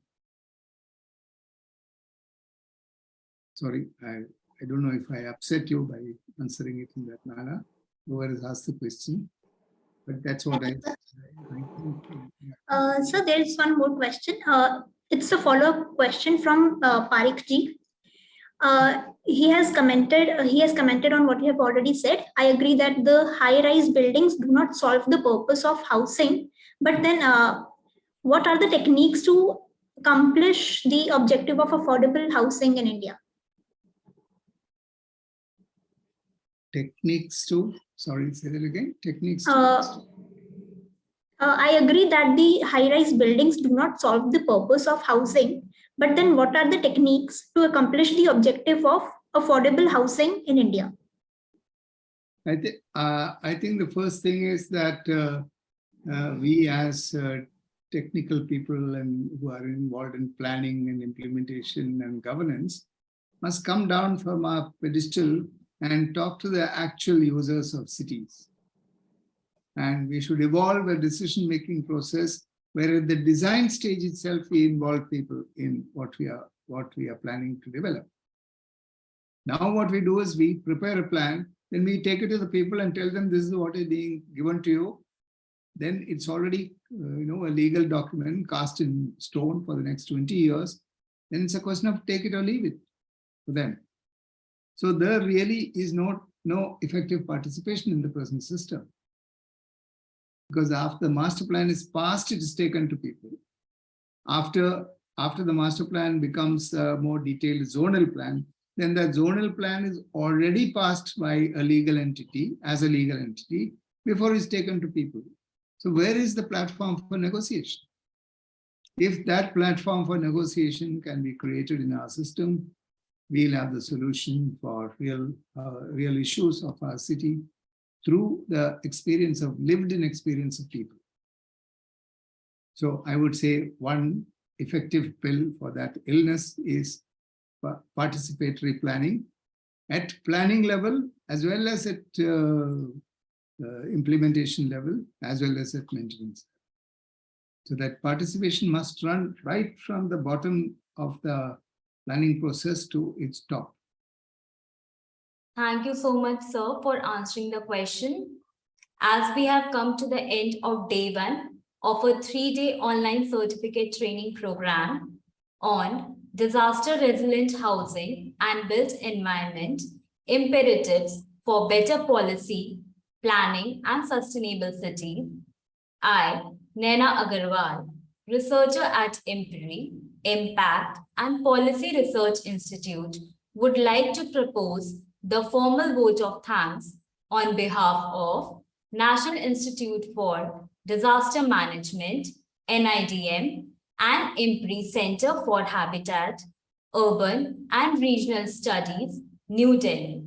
We are grateful to our expert for the day one of this online training program, Professor Anil K. Gupta, Professor K.T. Ravindran, Ms. Suhasini Iyer, Dr. Shweta Bedyadas, and Utkarsh Dvivedi, and to Sir Tikendra Singh Panwarji for conveying and moderating the session. We thank all of our participants who have raised pertinent questions and actively participated in today's deliberations. We look forward to welcoming you on 14th December at 11 a.m. for our second day of this training course by distinguished expert Ms. Vanessa Pitter, Professor Manoj Parmar, and Professor Manjula Bharti. We are grateful if you are watching us later on YouTube or listening to us on our various podcasts or reading our publications. We hope you continue to join in future to our IMPRI Web Policy Talk and Web Policy Learning. Wishing you a good day. Thank you. Thank you, sir, so much. Thank you. Thank you.